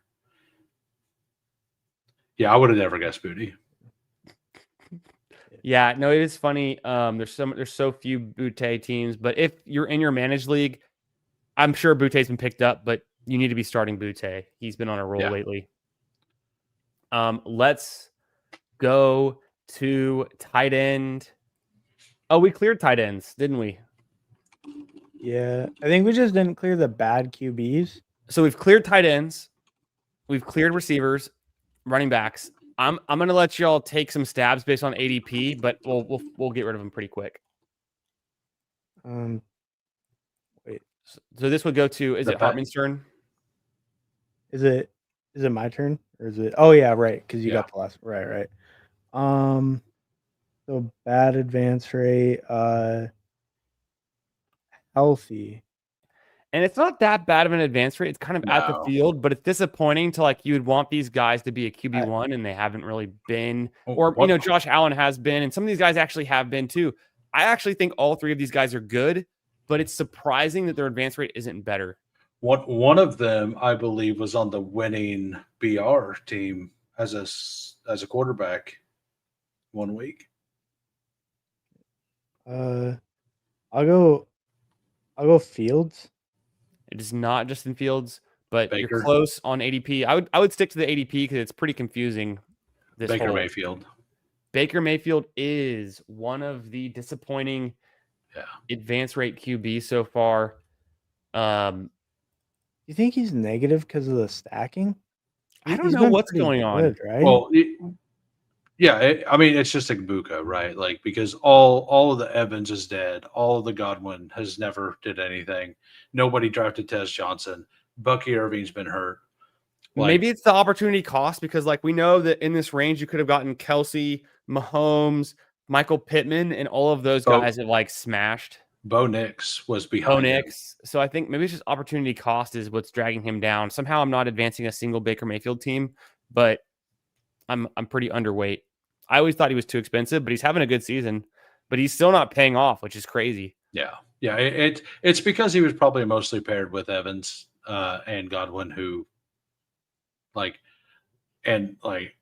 Otton has had a couple games, but he's not been elite this year either. So that one goes to Hames. Hartman, do you want to take a stab at this final QB that's been disappointing? He closed at about pick 114, 115, going somewhat similar to Drake May, but it's not Drake May. Close to Drake May, but not Drake May. Is it Goff? It is not Goff. I'm happy to say. Well, I think Goff's advance rate's better. Because I've got a ton of Goff. Where's Goff? Goff is. We just had the bye, so that's going to shift him down. Goff is ahead of this. Goff is a couple points ahead of this. Kugler's maybe right, but I'm actually not going to guess that what he's put in there. I think it's Jordan Love. Jordan Love? No, it actually is Caleb Williams. And now I'm curious. I'm going to pull up to see where Jordan Love is on this list because I'm pretty sure Jordan Love's at a 20% advance rate, so he's actually much higher. It's probably because everybody went Lovecraft. That could be part of it too. Really combos. High. So Caleb Williams, which he seems like he's been killing it, but he's only just below the field advance rate. I think it's opportunity cost stuff in this range, or maybe pairing partners, but I was surprised at that. My number 5 overall team in the pre-draft drafters team is actually a Bo Nix Caleb Williams team because they've just perfectly correlated their good weeks. So That's interesting. The last bonus question here. So no one got that one, and the score is Hartman 15, Huhames 16. So if Hartman can get this bonus question, he might tie it up and officially tie this thing. Take a look at the list. The top 4 advanced rate QBs. Memorize these. Take a look at these names. We got it. The top 4 advanced rate running backs. Take a look at these names. We got it. Mhm. The top 4 advanced rate wide receivers. We look at these names and we're familiar with them. And then the top 5 advanced rate tight ends. Hartman, the bonus last question. What team is the common thread across the top advancing players across all positions? Yeah. We done boys, the Dallas Cowboys, baby. It is the Dallas Cowboys officially tying the game. It's their year. 16. No better way to do it than to tie it up at the last minute. But we did the Cowboys year this year. The overstacks of Cowboys would have. It's the Lions. Can you imagine? I mean, we wish it was the Lions, right? The way we were drafting. But we also drafted a lot of Cowboys. But if you just overdrafted the Cowboys, you'd be in a pretty good spot right now. You'd be advancing plus, 35% of your teams, it seems. So that's kind of the formula right now until things change. Yeah, what are the Lions right now? It's hard to know, but we have to. Before this last week, it was actually Bijan ahead of CMC. I think, like slightly, and that just completely tanked. All right, so I would suggest the dog bowl will be harder to actually fill. So you might do that one first. Probably see where it's at. I'm gonna enter the dog bowl, and we're filled, so we're waiting. Oh, nice. Sweet. That's perfect. That we don't have to wait. We got 2 spots, so we get Taylor or McCaffrey, huh? Oh, nice. Hell yeah. You can't go wrong with that unless Hartman wants to root for the I think it's easily Candy. Nez, once again, I do one of these at night on Tuesdays. It's always Nez. Nez is always in the 101. He's always in the 101. I think he's taking Taylor at 101 as well over CMC. He's destined to get that dog bowl ticket eventually. I don't know how many he does a week, but he's got one and near the top every week. I think it's pretty much a giant tier after JT and CMC this week. The Giants' run defense is really bad. Yeah, I mean, right. Like I was going through that earlier on my stream today about he takes McCaffrey. We're obviously taking Jonathan Taylor, right? Yeah, correct. That's free. Yeah. Easy money. I think maybe CMC Gibbs maybe you could debate a little, but JT, it's like I can take anyone over JT. Yeah. I will say that I think that CMC game stack stuff is probably a little more fun. Although JT may be the guy you need. I kind of like Tyrone Tracy as a lower owned piece, but it's kind of hard to go running back, right? Yeah. Pick 2 was really nice this week. And I think pick 2 and pick 9. I think that after Gibbs, I think it's the 4 wide receivers, not Bijan, not that I think there's 4 wide receivers right there that and I think I take Chase last. I like Puka, I like Amon-Ra, and I like Rashee Rice ahead of Chase. Right. Assuming until we find out that Flacco's healthy, and then you put Chase first, right? It matters. It absolutely matters. That's how I've been playing it, at least. If I'm underweight Jamar Chase this week with Flacco because I made that stand, I'm okay with that. My face, it's gone. A little bit bigger here. Yeah. So JT, JT, Go ahead. just insanely lucked into that one. I'm gonna pull this over here, take a look. I'm just kind of referencing the schedule matchup. I mean, at Pittsburgh is totally fine matchup, right? There's no need to fade or to worry about the Colts this week. So I was looking at it earlier today. Pittsburgh is 19th against they're 19th best or 19th worst against the run. So they're actually above like average against the run this year. Not that against not that it matters with JT, right? But the problem is that they are second worst and like second worst by far against the pass. And they're like fourth worst versus tight ends and second worst versus wide receivers. So they're really bad versus wide receivers. I don't. They're basically a pass funnel at this point. So,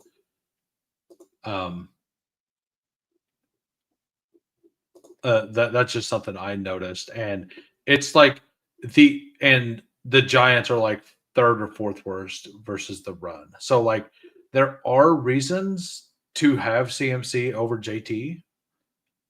I think in full PPR, I probably am CMC over JT, but at half point, I think you just like it's so hard to not like JT. Yeah, it is. It is hard for me to get there. I mean, I know I can see it. It's like, just take your guy if in these top running backs. We see Gibbs go ahead of Bijan Robinson here even. So it's kind of get your guys, make your stake your claim. So the Patriots there are defense. 6 or 5 teams that are very, very good versus the run, and it's Patriots, Lions, Packers, Browns, and Rams. I just found it again. Yep. And they're all 17.1 and under, and that's for total position. So, like, I am going to have a hard time getting to Bijan, and I'm a Bijan bull. I'm going to be underweight. I'm going to be at like 8% Bijan this week. And if it crushes me, that's great because I had 14.5% in pre-draft best ball on DK. So we good. Right. And I actually have Puka at the 103 above Gibbs.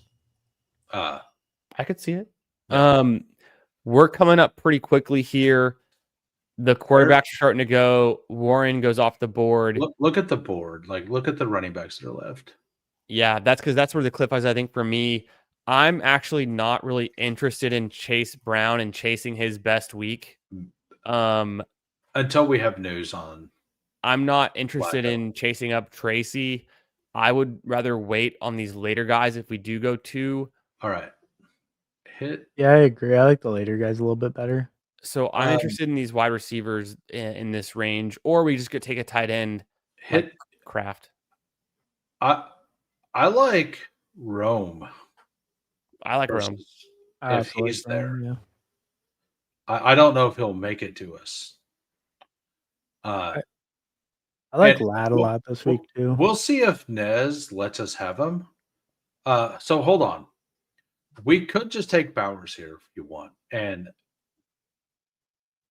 we are on the clock. Like we either take Rome and push to see if Nez lets us have Bowers, or we just take Bowers and be happy with whatever wide receiver we get. I don't mind either. Bowers or Rome.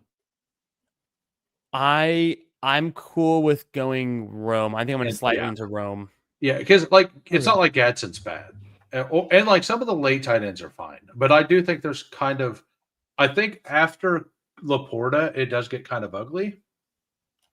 But if we could get either Ladd or Gads or Bowers here, I'm very into that. Yeah, I think there's a good shot we can get one of them almost certainly. Bowers or Gadsden. Obviously, Ladd could be there. Pittman goes. Nez is pretty savvy. He takes Metcalf. He gets the bring back there in his own game. We don't have the option to go DK for our bring back on Jonathan Taylor. But I think do we feel like we want Brock Bowers or Ladd here? I think Bowers. Bowers. Like he was a full participant today, and from what I read, he apparently actually looked healthy. So yeah. So let's have the best running back, a top wide receiver who, has had better weeks, but started off very strong this season. and apparently every single Bears receiver is not practicing today. What's up with that? And then we get Bowers, who should be coming back, hopefully healthier than ever. Swift didn't practice either. Yeah. What do you guys read into that with, like, is Odunze concerning at all that he might miss? Or is it just like, I don't think so. I read into it that they know that Luther Burden's not going to play with a concussion, and they don't want a chance not having more people out. Yeah, I think so too. Or I think I pretty much agree with that. I don't think Rome is at too much of a risk of missing, and I don't think Zacchaeus is either. Yeah. At least how I heard about it, it didn't sound like too much of a risk. Yeah, so by the way, Cincinnati is by far the worst against every position. Yeah. Like, it's not even close. They are like by far the worst against every single position. What are you guys' thoughts on ETN this week? I guess they're going up against coming off a bye, the Raiders, and then going up against the Raiders is kind of a decent spot. They're a favorite on the road. I think ETN's totally fine, like a low mid RB2.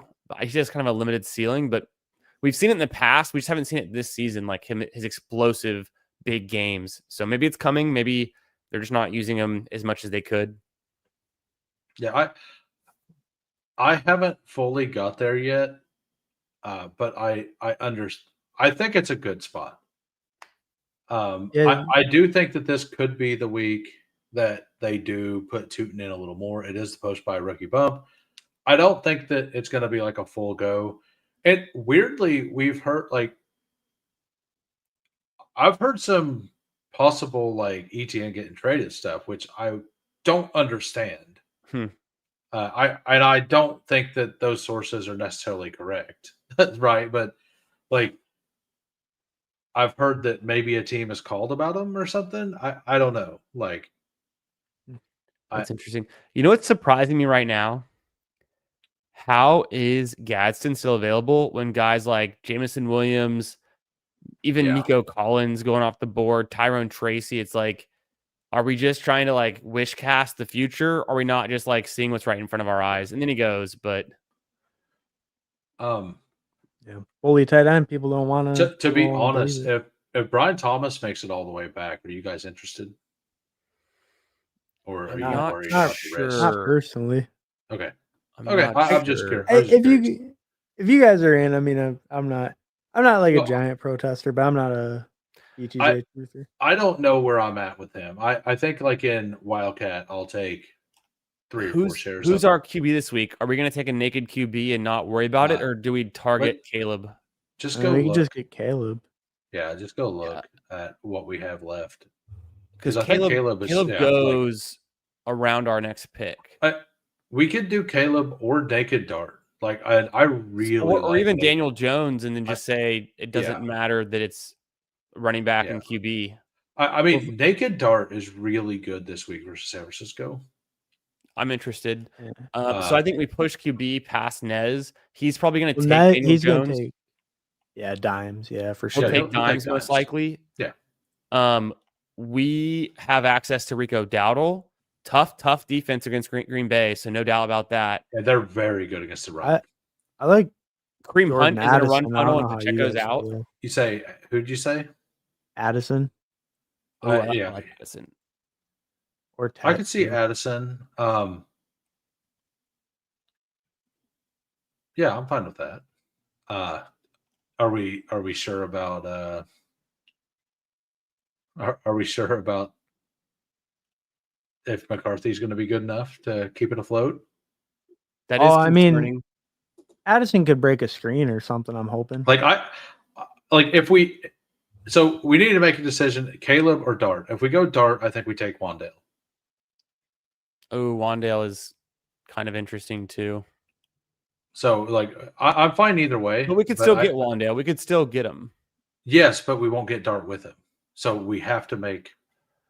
I'm cool with pushing QB because I feel like he's going to go Dimes. He might take Dart, but yeah. Right, so it's either Addison plus Caleb or it's Wandale plus Dart.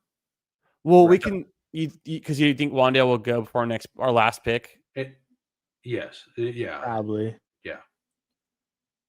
There's one Addison? second. Yeah, it's fine. Yeah, no, I was perfectly fine with either one. I'm just saying, like, if you click wide receiver, like he's like 3 or 4 down. Like, there was no way that. And I mean, we could take Dart and just like take a Slayton as well. Slayton did have a big play. Did he get I hurt, can't. though? I can't draft Slayton. We Yeah. could go Dart and then Fine. go real crazy Theo Johnson. Bully him at That, tight that end would for the be pretty flex. bold. He does love his tight ends, and Bellinger's out, or apparently with the neck. I don't Well, I'm want. saying. I wouldn't do I it. don't want double tight end. I don't be either. honest. It's a little bit too bold for a single. Like bullet. Caleb kind of feels like the play here. Do we think that I think so. Geno Smith coming off of a bye as a scroll down has any viability with Brock Bowers or even McCarthy, or is that just an avoid and let's go ahead and get Caleb? Yeah, I think we get Caleb. Jags defense is nice. I don't want Geno. Yeah, and I almost just I'm cool with the accidentally clicked. naked. Like I'm cool with the naked Dart too. Yeah. Either one's I- fine. The Cincinnati I'm fine with matchup, it though, as we well. talked about it. They're like, this is a target It's- for sure, it- right? Yeah. So let me read through this. Like quarterbacks against quarterbacks, like so Dallas is by far the worst against quarterbacks. So 25.7 average points against Dallas at quarterback, but they're not on the slate. Steelers 22.1. So Danny Dimes is really good. Giants 21.7, Baltimore Ravens 21, Jags 21, Commanders 20.5, and the Bengals at 20.1. So they're the 7th best. But if you look at wide receivers, the Bengals are lower on that. They're where are they at? Why are they so low? It's because they're so bad against. So in a contest of this size, but Trey Hendrickson got hurt last week. 5,200 entrants is not that big. Do you think it's important for us to scroll down to differentiate, or do you think our team by nature is already differentiated enough from ADP? So the ADP moves so much in this contest. Right. I'm not that worried about it. And you just want a top 3 team, or you have to get a top 3 team, right? Right. So do we want to heavily overcorrelate like the Bears or maybe the Colts? I feel like we don't want any other Raiders or Vikings at this hit wide receiver real quick. I mean, if DJ Moore makes it all the way back, we could just go double stack. I don't know, because like Chad Candle's got a dog bowl seat with 5 point some points from. I like the idea of the DJ Moore double they stack. Are banged up. But I think it's kind of interesting. If Caleb is that guy, he'll probably do it through the air, or he can run. He can rush too, but. And they hit running back, so we can look at the running backs that are. I will say, we talked about Butte being an advance rate guy. Look what he's done over the last 3 weeks. He's consistently had over 50 yards and a touchdown. That's kind of hard to keep up because he's like a deep bomber kind of guy, but he's been on a winning streak. I took him in the 5th round in my dog bowl because I had May. DK has been surprisingly good the last 2 weeks. I don't want to trust a rookie is kind of what it is, or the Titans. Let's look at running back to see if there's anybody viable at all before we commit to wide receiver. Because there's a player here that I'm very, very interested in. Is it Kyle Monangai? That's actually who I took on the last one. I don't like him stacked with Caleb though. Right. Is it? I don't know if any. I guess nobody in here is playing. It's Tajay Spears. Tony Pollard didn't practice. And Spears just put up 15 points. Yeah, Spears has been I think that's an absolute smash pick if we get him at the very last pick. I don't know if you guys agree. Against the Chargers. I'm going to guess the guy who took Ladd right before us will take him. Oh, they can't. They have 2 running backs. So we could do Loveland, which would be crazy. I don't think we should do that. Yeah. I guess Wandale will make it back. Wandale's still there. Yeah. And if we don't get Tajay, Woody is actually a fine pick. Yeah, I probably still like the DJ Moore the most, but that's kind of where I'm him at. and Tajay. Okay. Him and Tajay, I think, is Are we fading That's- Sutton against Houston and just saying it's not a good week? Yeah. I'm fine with DJ. I personally prefer Tajay. Nick's saying that Pollard does that a lot on Wednesdays, but there's also trade rumors like the teams. I've heard some trade stuff about Pollard as well, and they're going to be trailing. So I think that Tajay will be in there a lot more while they're trailing. That kind of gets me on DK as well. I mean, look at 11 targets a lot, or 12 targets, 11 receptions the last 2 weeks. Pretty strong. Yeah. I mean, I don't mind the DK pick either. I'm fully one of the top two. So yeah, we're gonna have the option for one of the top two. Which one? Whichever one you guys want. Is it a skinny stack or a double stack better? You know, when you think of this tournament and what's been winning, and pure upside, like I think the skinny stacks have been winning. So, but I'm on the fence. Hartman, what's your call on this? I don't. I know you like DJ Moore. Do you want to do it? Yeah, I don't like DJ Moore, but yeah, let's go DJ. I mean, like for this, yeah, DJ Moore. Let's let it ride. Let's just say, hey, this is the week where Caleb, shows his stuff and just lights it up. I don't hate it. Like I really don't hate it. I do think that like we have seen Caleb have 5 touchdown games, and if he has a 4 touchdown game, both of them are probably getting a touchdown and 40 yards, right? So if we can get, you basically need like 30, like an average of like 16 points or so per. I think most weeks the Dog Bowl seat it's like 135 or so. Let me look it up since I do one every week. But go ahead and go over the team real quick, and I'll look this up. Yeah, for sure. And, yeah, we do think Pearsall's out this week potentially. We haven't seen him playing. Yeah,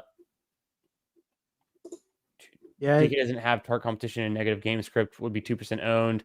Kind of a good case for DK. I'm interested to get him maybe on some DK, especially in these like 6-person drafts. A DK scroll down is like an ultra good scroll down in a super large field. I think in this one though, because it's not a huge field. It's only 5,000 people. I kind of like, DK is not even that big of a scroll down, honestly, but he is going to be low owned. I think we can get away with something like this. The team is Caleb Williams, double stacked with Rome Odunze and DJ Moore. We've got Jonathan Taylor as our first pick, holding it down, the anchor. Jordan Addison, our second wide receiver out of our 3. And then we have Brock Bowers, who actually gets drafted here as the tight end 4, if you can believe that, which seems about right. The risk, the reward. But we're playing for full upside on this team. I think, obviously, it always looks good the minute after you draft it, unless you mess something up. But I think this team has a definite story of how we get there. It's Jonathan Taylor is who we thought he was. Caleb Williams has the best game of the season so far against one of the worst defenses in a true shootout scenario where he's utilizing his top pass catchers. And then we need Jordan Addison to break one off for a touchdown, most likely. Brock Bowers could be the top tight end on the week, and I think it's easily possible. So 3 weeks ago, you needed 123 points to get there. And that week, there was a team that got there with 3 wide receivers. Not last week, but the week before that, you needed a lot of points. You needed 140. We probably have no chance to get there if it's a 140 week. But last week it was 135. So, and all of those weeks, one of the teams that like a team that made it last week, it was at tight end, but they had 2.8 points at tight end. They had an 8.9 points at wide receiver. So, like, you can dodge a single low score if you have the guys who matter. Yeah. You just never know. Is it a week, like you said, where you have to have one certain guy, or is it a week where you can get there a bunch of different ways? And in a tournament that's this small, and I keep saying small, even though it's 5,000 people, but, we think about these other battle royales that are 2, 3, 4 times as big, 10 times as big, right? So So let's say that Rome or DJ Moore is unhealthy. I'm fully in on. I don't know exactly how this is going to work. I have heard that like if Rome misses, we have to swap with the wide receiver since that was a wide receiver slot specifically. Yeah. Since it drafted earlier, he drafted straight to a wide receiver slot. DJ Moore drafted to the flex. So if DJ Moore missed, we can flex it with Tajay Spears or Kamara. Yeah. But if Rome misses, we Or have DK. to replace it with a wide receiver. So we could do the DK thing if you really wanted. Look what Nez did. Nez was so inspired by our double stack that he went and did a Daniel Jones double stack with Pittman and Downs, the Metcalf I like it. I like McCaffrey and Kelsey.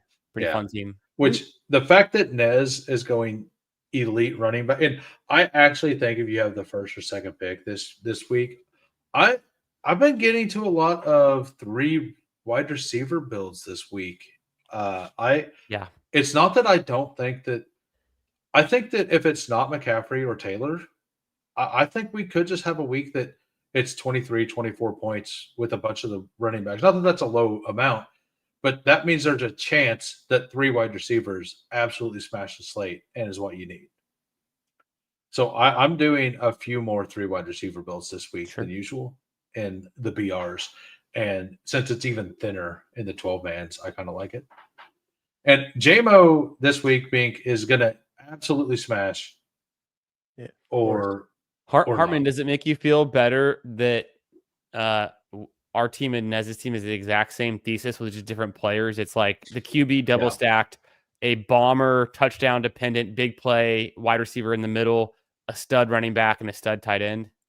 Yeah, I mean it proves that we're sharp. I mean, that proves it. It proves something. One thing I was gonna say, do you think Trevion should be getting more consideration? Yes. Didn't Ramondre I was just telling everyone to drop Trevion like a couple days ago. Now I'm saying, okay, well, Ramondre's banged up. Is Trevion very viable? He finally got a little bit more carries. Did fumble though. Yeah, they still. I mean, they brought in. Loves that though. He fumbled. I was gonna say like that. That's just like a way to get to like more touches on the Patriots. Yeah, absolutely. Yeah. The way Ramondre. Let's queue up for a BR. We should have queued up already. Let's queue up for these 2 BRs, and then I'm going to go straight to bed. I'm starting to feel it. I can feel it coming in the air tonight.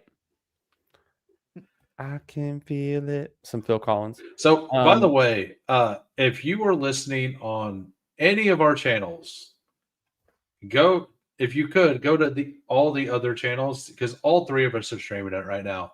And if you're not subbed to each of us, go ahead if you've enjoyed the content, because this channel or this show actually rotates every week. So that will allow you to definitely see it every single week. And also at least smash the like for everybody. It'll help out. And sorry, we haven't been able to get to as many questions as usual. Usually we can. If you guys have questions, ask them now before we head out. This was not the chat Q&A that it usually is in the first hour and a half, but we had fun. Yeah. No, I had a great time. I tried to answer what I could in the chat. I appreciate that. You guys were both helping out a little bit in the chat. Yeah. That game was great. I think it was fun. Just something, change it up, try to get us thinking differently. It's I feel like sometimes we have different takes. Sometimes we have the same take. So being forced to have a take that you don't necessarily believe in can also be good for everyone to hear. And then we all kind of think about it. I kind of like the 5. I like the 5. So the 1 and 2 spot are awesome because you get JT or CMC, but I feel like there's a top 10 and like a clear top 10 players. So wow. So you JT going at 3. Yeah, that is spectacular. That's a fun combo. Yeah, somebody's gonna get something really cool. I actually have a JT. It's a CMC. Josh Jacobs, Josh Allen team, and like it's not correlated, but it's got. I'm personally Puka. Mm-hmm. Puka at I think he could easily be the 103, but I take him 104. We're cool with like another tier of running back. We might be able to get Josh Jacobs or James Cook. I love Puka. I love going two receiver here. Like I think the running backs are actually deep enough. Like Vidal's matchup is insane. The Titans, and half the time he comes all the way back. Like I would be fine with either one of those two or Jacobs if you guys want. Bijan Cook's kind of fun, but I know it's a tough matchup for Bijan, and then also the Chiefs are a tough matchup too. Do you guys want to go Amon-Ra or Rashee? I kind of like Rashee, but because of the lack of faith. They're both. I like Rice. They're both great picks.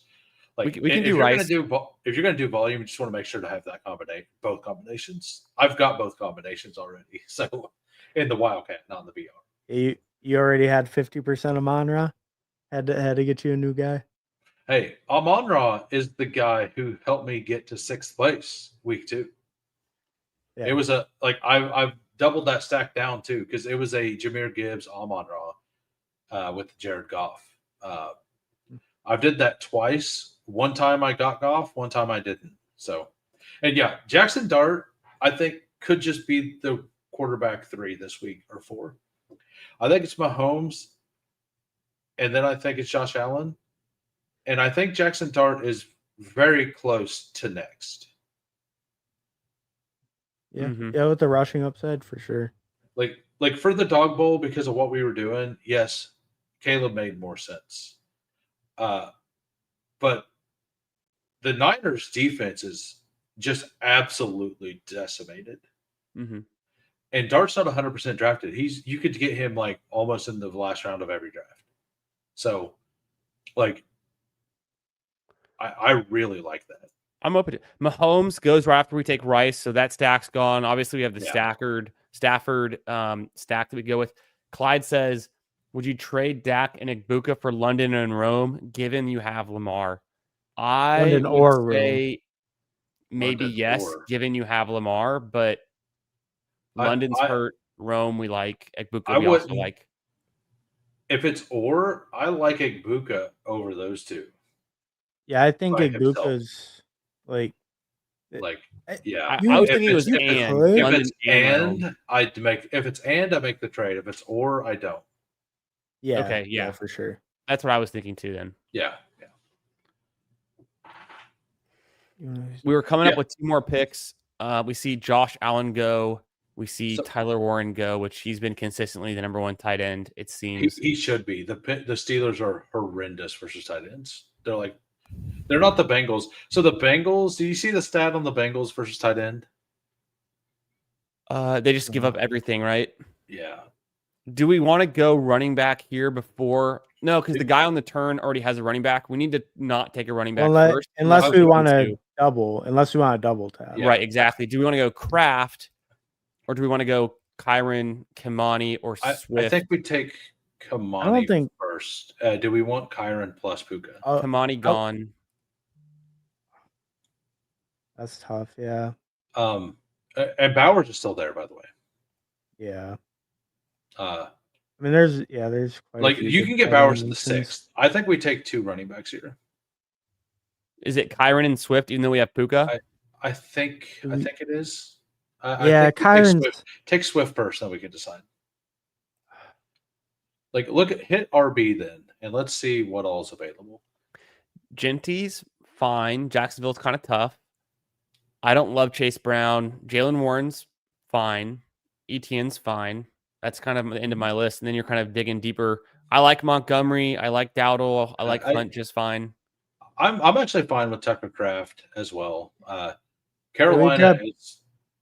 Go ahead. Grab tight end here, and then grab RB at the end. And what do we imagine for QB? We're gonna maybe go either naked or just Stafford. We have options. Especially if we take. We could go Jordan Love too with Kraft. Yeah, it's true now. It opens it up. Okay, I think we're in a good spot. We're not against taking another wide receiver and stacking it at the end too, right? Sure. I mean, or just naked dart. I think it's kind of a naked dart is fine. kind of a weak link to stack the third receiver, but I'm sure it's possible. Like this drafter here in a 6 spot, it goes Bijan, Cook, Gadsden, and Herbert. That's kind of fun. He's going to have to, 30 and 31 is not the worst spot to take 2 receivers, but he has to just get lucky, I guess, that someone falls to him. The stacking third receiver thing, like I heard Overzet say something that made a lot of sense, and it's stacking the later receiver kind of makes more sense because the top receivers have a better avenue to get there without by themselves. So like if you're taking a third receiver, getting if it's a Jordan Addison, if you take JJ, like Addison's not getting there probably unless JJ McCarthy's having a monster game, right? Like as often. So or if JJ McCarthy's having a monster game, like that's definitely going to bring Addison along with him, right? So it kind of makes more sense because your elites are just going to get the elite stuff. Now that's not saying to always do that, right? And it depends, and that's not saying it depends on how hard your wide receiver one smashes.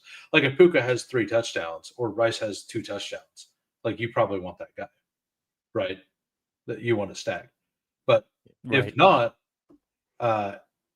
let's say we take Michael Pittman, Danny Dimes here, right? Like that makes a ton of sense to me, actually. Pittman's gone, but Pittman, if he was there, right? Yeah, Drake May, Kayshon Boutte. You could. I mean, at this point, do we just take the ADP fall on Kyren? Like this is insane. No, we have to, right? If he's there. Yeah, Kyren. Like I think we have to, and then we could. And then we automatically get Stafford, because Kyren has caught passes for touchdowns before, right? So if we take Kyren, we just take Stafford as well, right? Just make a big bet on the offense. I think that does make sense to me. And you do it over Love, and you would do it over Danny Dimes naked or Dart naked. Well, probably May would be the naked pick, right? May is there. That's where we're starting to get.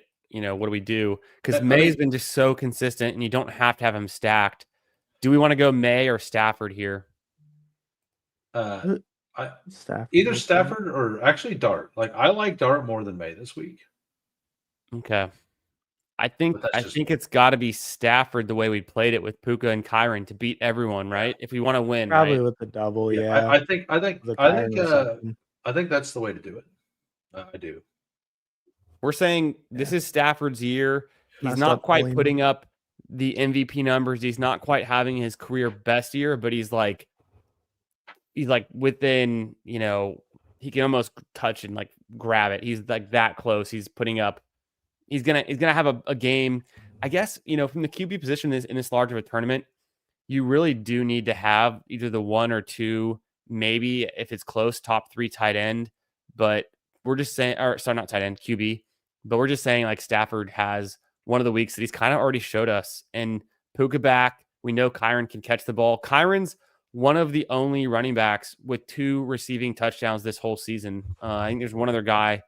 The name's escaped me, but I could look it up. And before this year, they really haven't thrown to him a lot. But this year, they've thrown to him a little more, which makes me very sad because that was supposed to be Jarquez Hunter. Yeah. And by the way, Paulino, I am also very bearish on Kyren Williams for the season. So, but I mean, right there, maybe he could help. I mean, if Kyren Williams buries us in the best ball season, but wins us, lets us split 10K between the 3 of us, I'm okay with it. Yeah. Okay, I looked it up. I had my little spreadsheet there. It's Kyren Williams and Ashton Jeanty, who I thought it was. I should have just said it. Okay. Those are the only 2 running backs who've had a game with 2 receiving touchdowns in the single game. So it's not crazy, but it is kind of weird. It's kind of funny that Kyren he did that, but he's involved. Bink is very into J-Mo this week. And he's 50-50 on the calls that he makes that are the players he really likes. So Bink, by the way, is actually like a DFS. I don't know if he's a pro, but he's won the Millie more than once, I believe. The Bink King. Yeah. I know he's won it. Chat. I know he's won multiple tournaments. I know that for sure. So, sometime twice. Okay, yeah, he's won the DK Millie. I don't know which one. Paulino knows. Yeah, that's what I was laughing too because I think I'm at 2-point-something% on the year. Like I was at like 2.1%. Yeah. Please, God, Yeah, for real. please. Please. Like it. We had the It's two like, best Rams pieces, pretty much. yeah, pretty we much. have the two best Rams pieces, and Stafford has already put up 28 points in a week.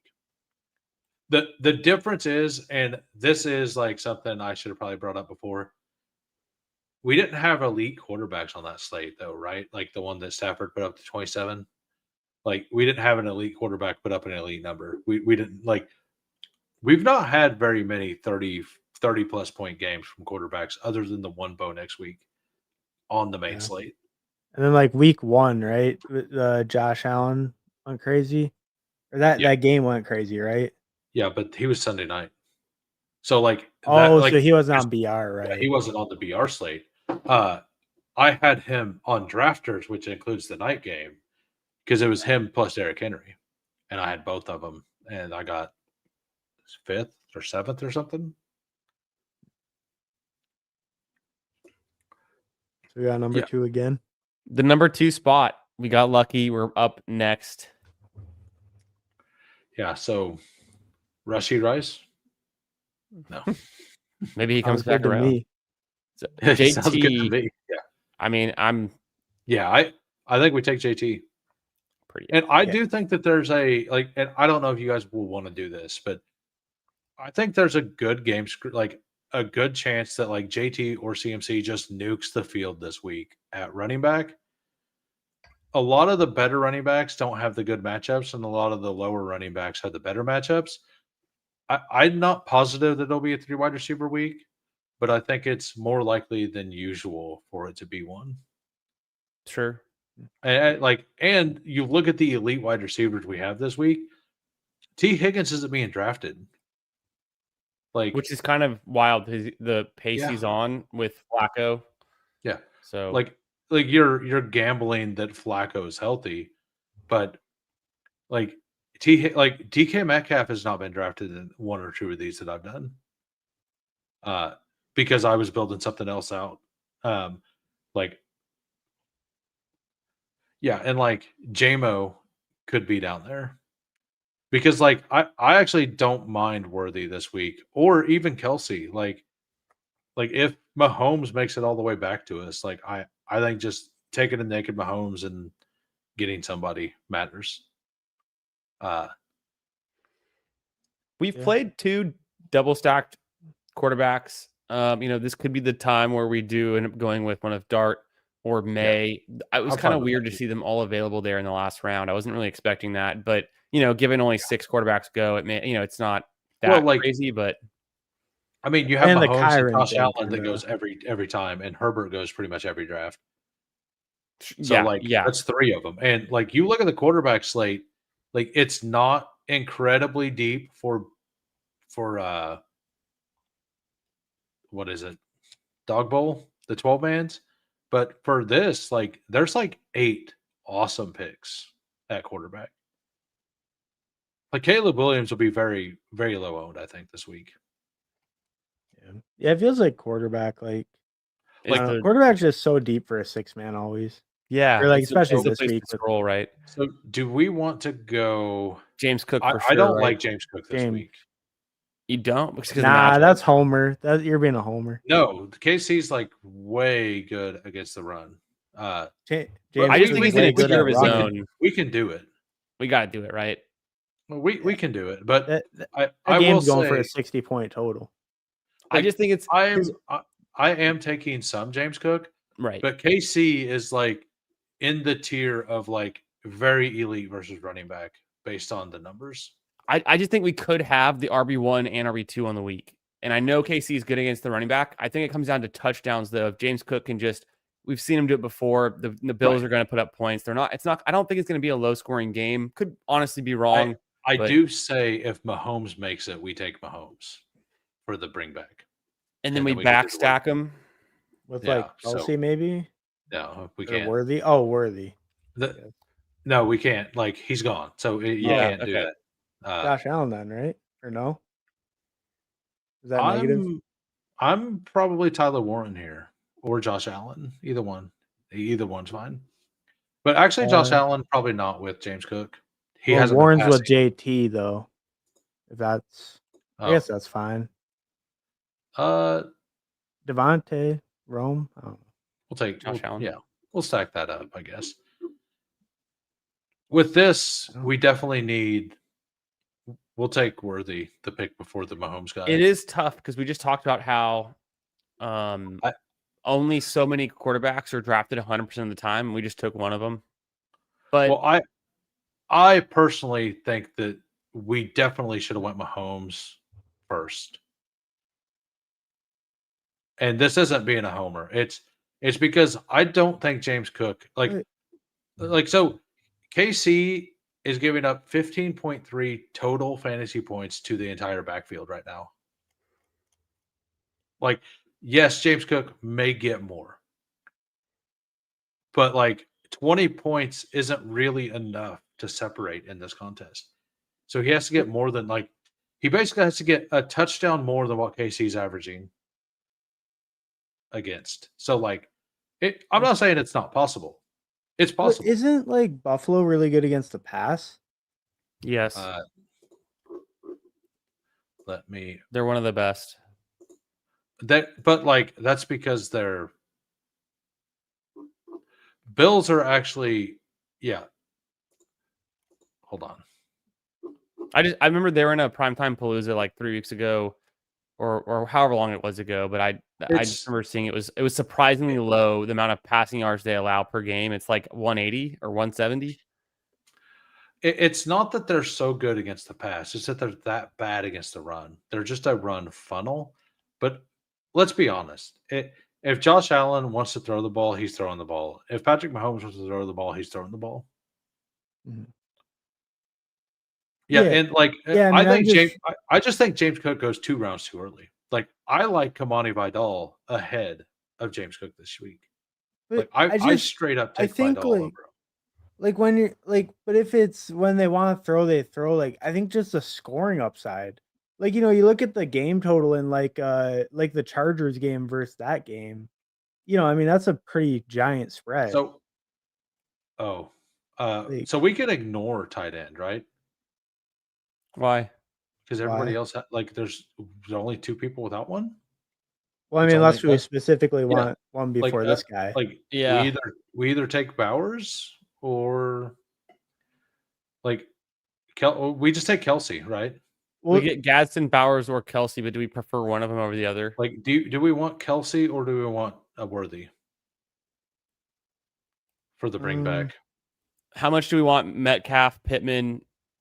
I like one of the Worthy. receivers here first. Like He's going to take Make a call on receiver. Make a call on receiver. Metcalf or Pittman. Who Hames neither. or whoever. You need to take the Chief.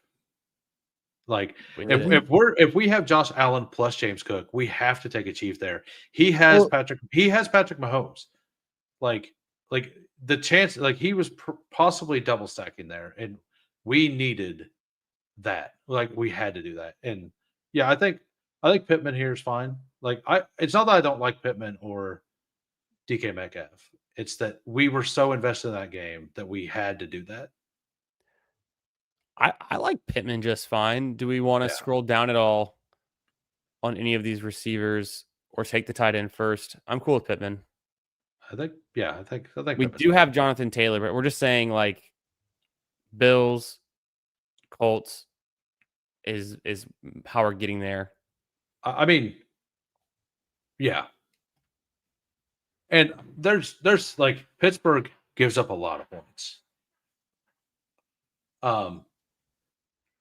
And like I mean, if we get last round Bowers, like we take last round Bowers every time, right? Yeah, I think so. Gadsden too. I kind of I'm pretty in. And I don't really mean to bully there, but like it just doesn't make No, like no, Josh no. I get it. No, I get it. Oh yeah. like it only because the guy at the one hole had Mahomes. Like we had to take like I feel like we needed a piece from the Chiefs side. And if we were stuck looking at Noah Gray and we just don't take any of it, like I don't feel good because if having Josh Allen plus James Cook means it is a 60-point game. Like there's no way that like Josh Allen plus James Cook is what you need unless the Bills have 35. Basically. So if that happens, KC has to have a piece come along. Right? Like because we have Cook plus Allen. If we had just Cook or just Allen, I don't think you need the Chiefs piece. Yeah. Bowers the call, or do we want to go with the hot hand? Either one. Like but they're both fun. I don't really have a strong preference. Like either one. What it really comes down to me is like, who do you trust more in a game environment? The Chargers to give it to the Titans or the Raiders to do something? I think Brock Bowers is kind of independent, though. I think it's more likely that Gadsden's game scripted out. I trust Brock Bowers me too. a little bit more still. And it gives us a bet like that we know because we have them 2 of these 3. So like as a group, we can bet on Bowers. Yeah, we have 2 Bowers JT teams. Yeah. It gives us a reasonable like something to root for, right? Like Bowers JT is what we know we need for 2 of our 3 teams. He says no Bowers. Kincaid leverage because the lower owned, and then if Bowers is back at full speed, like Bowers, we've had 3 quarters of Bowers at full speed, and he had 5 catches for 100 yards. And like it's because they're coming off of a bye. Jacksonville's defense is a little banged up. I actually haven't seen if Smith is playing yet. If Smith is playing, it's a little worse pick, but like Brock Bowers. That's what it is. We did draft a team. It's technically all 100% drafted players, so there is that. But we're really just we're saying it's got to be Bills and Colts. We have to bring back with Worthy. It's the highest scoring game in the slate. We're all in on that, and then Bowers has to just be Brock Bowers. Yeah, like the problem with this contest being like I don't know how many BRs he does, but like overstacking and these are a little worse generally. And this is like I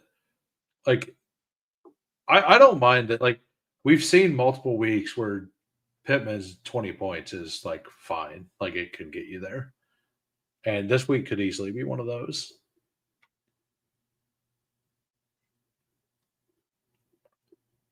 What are you laughing at?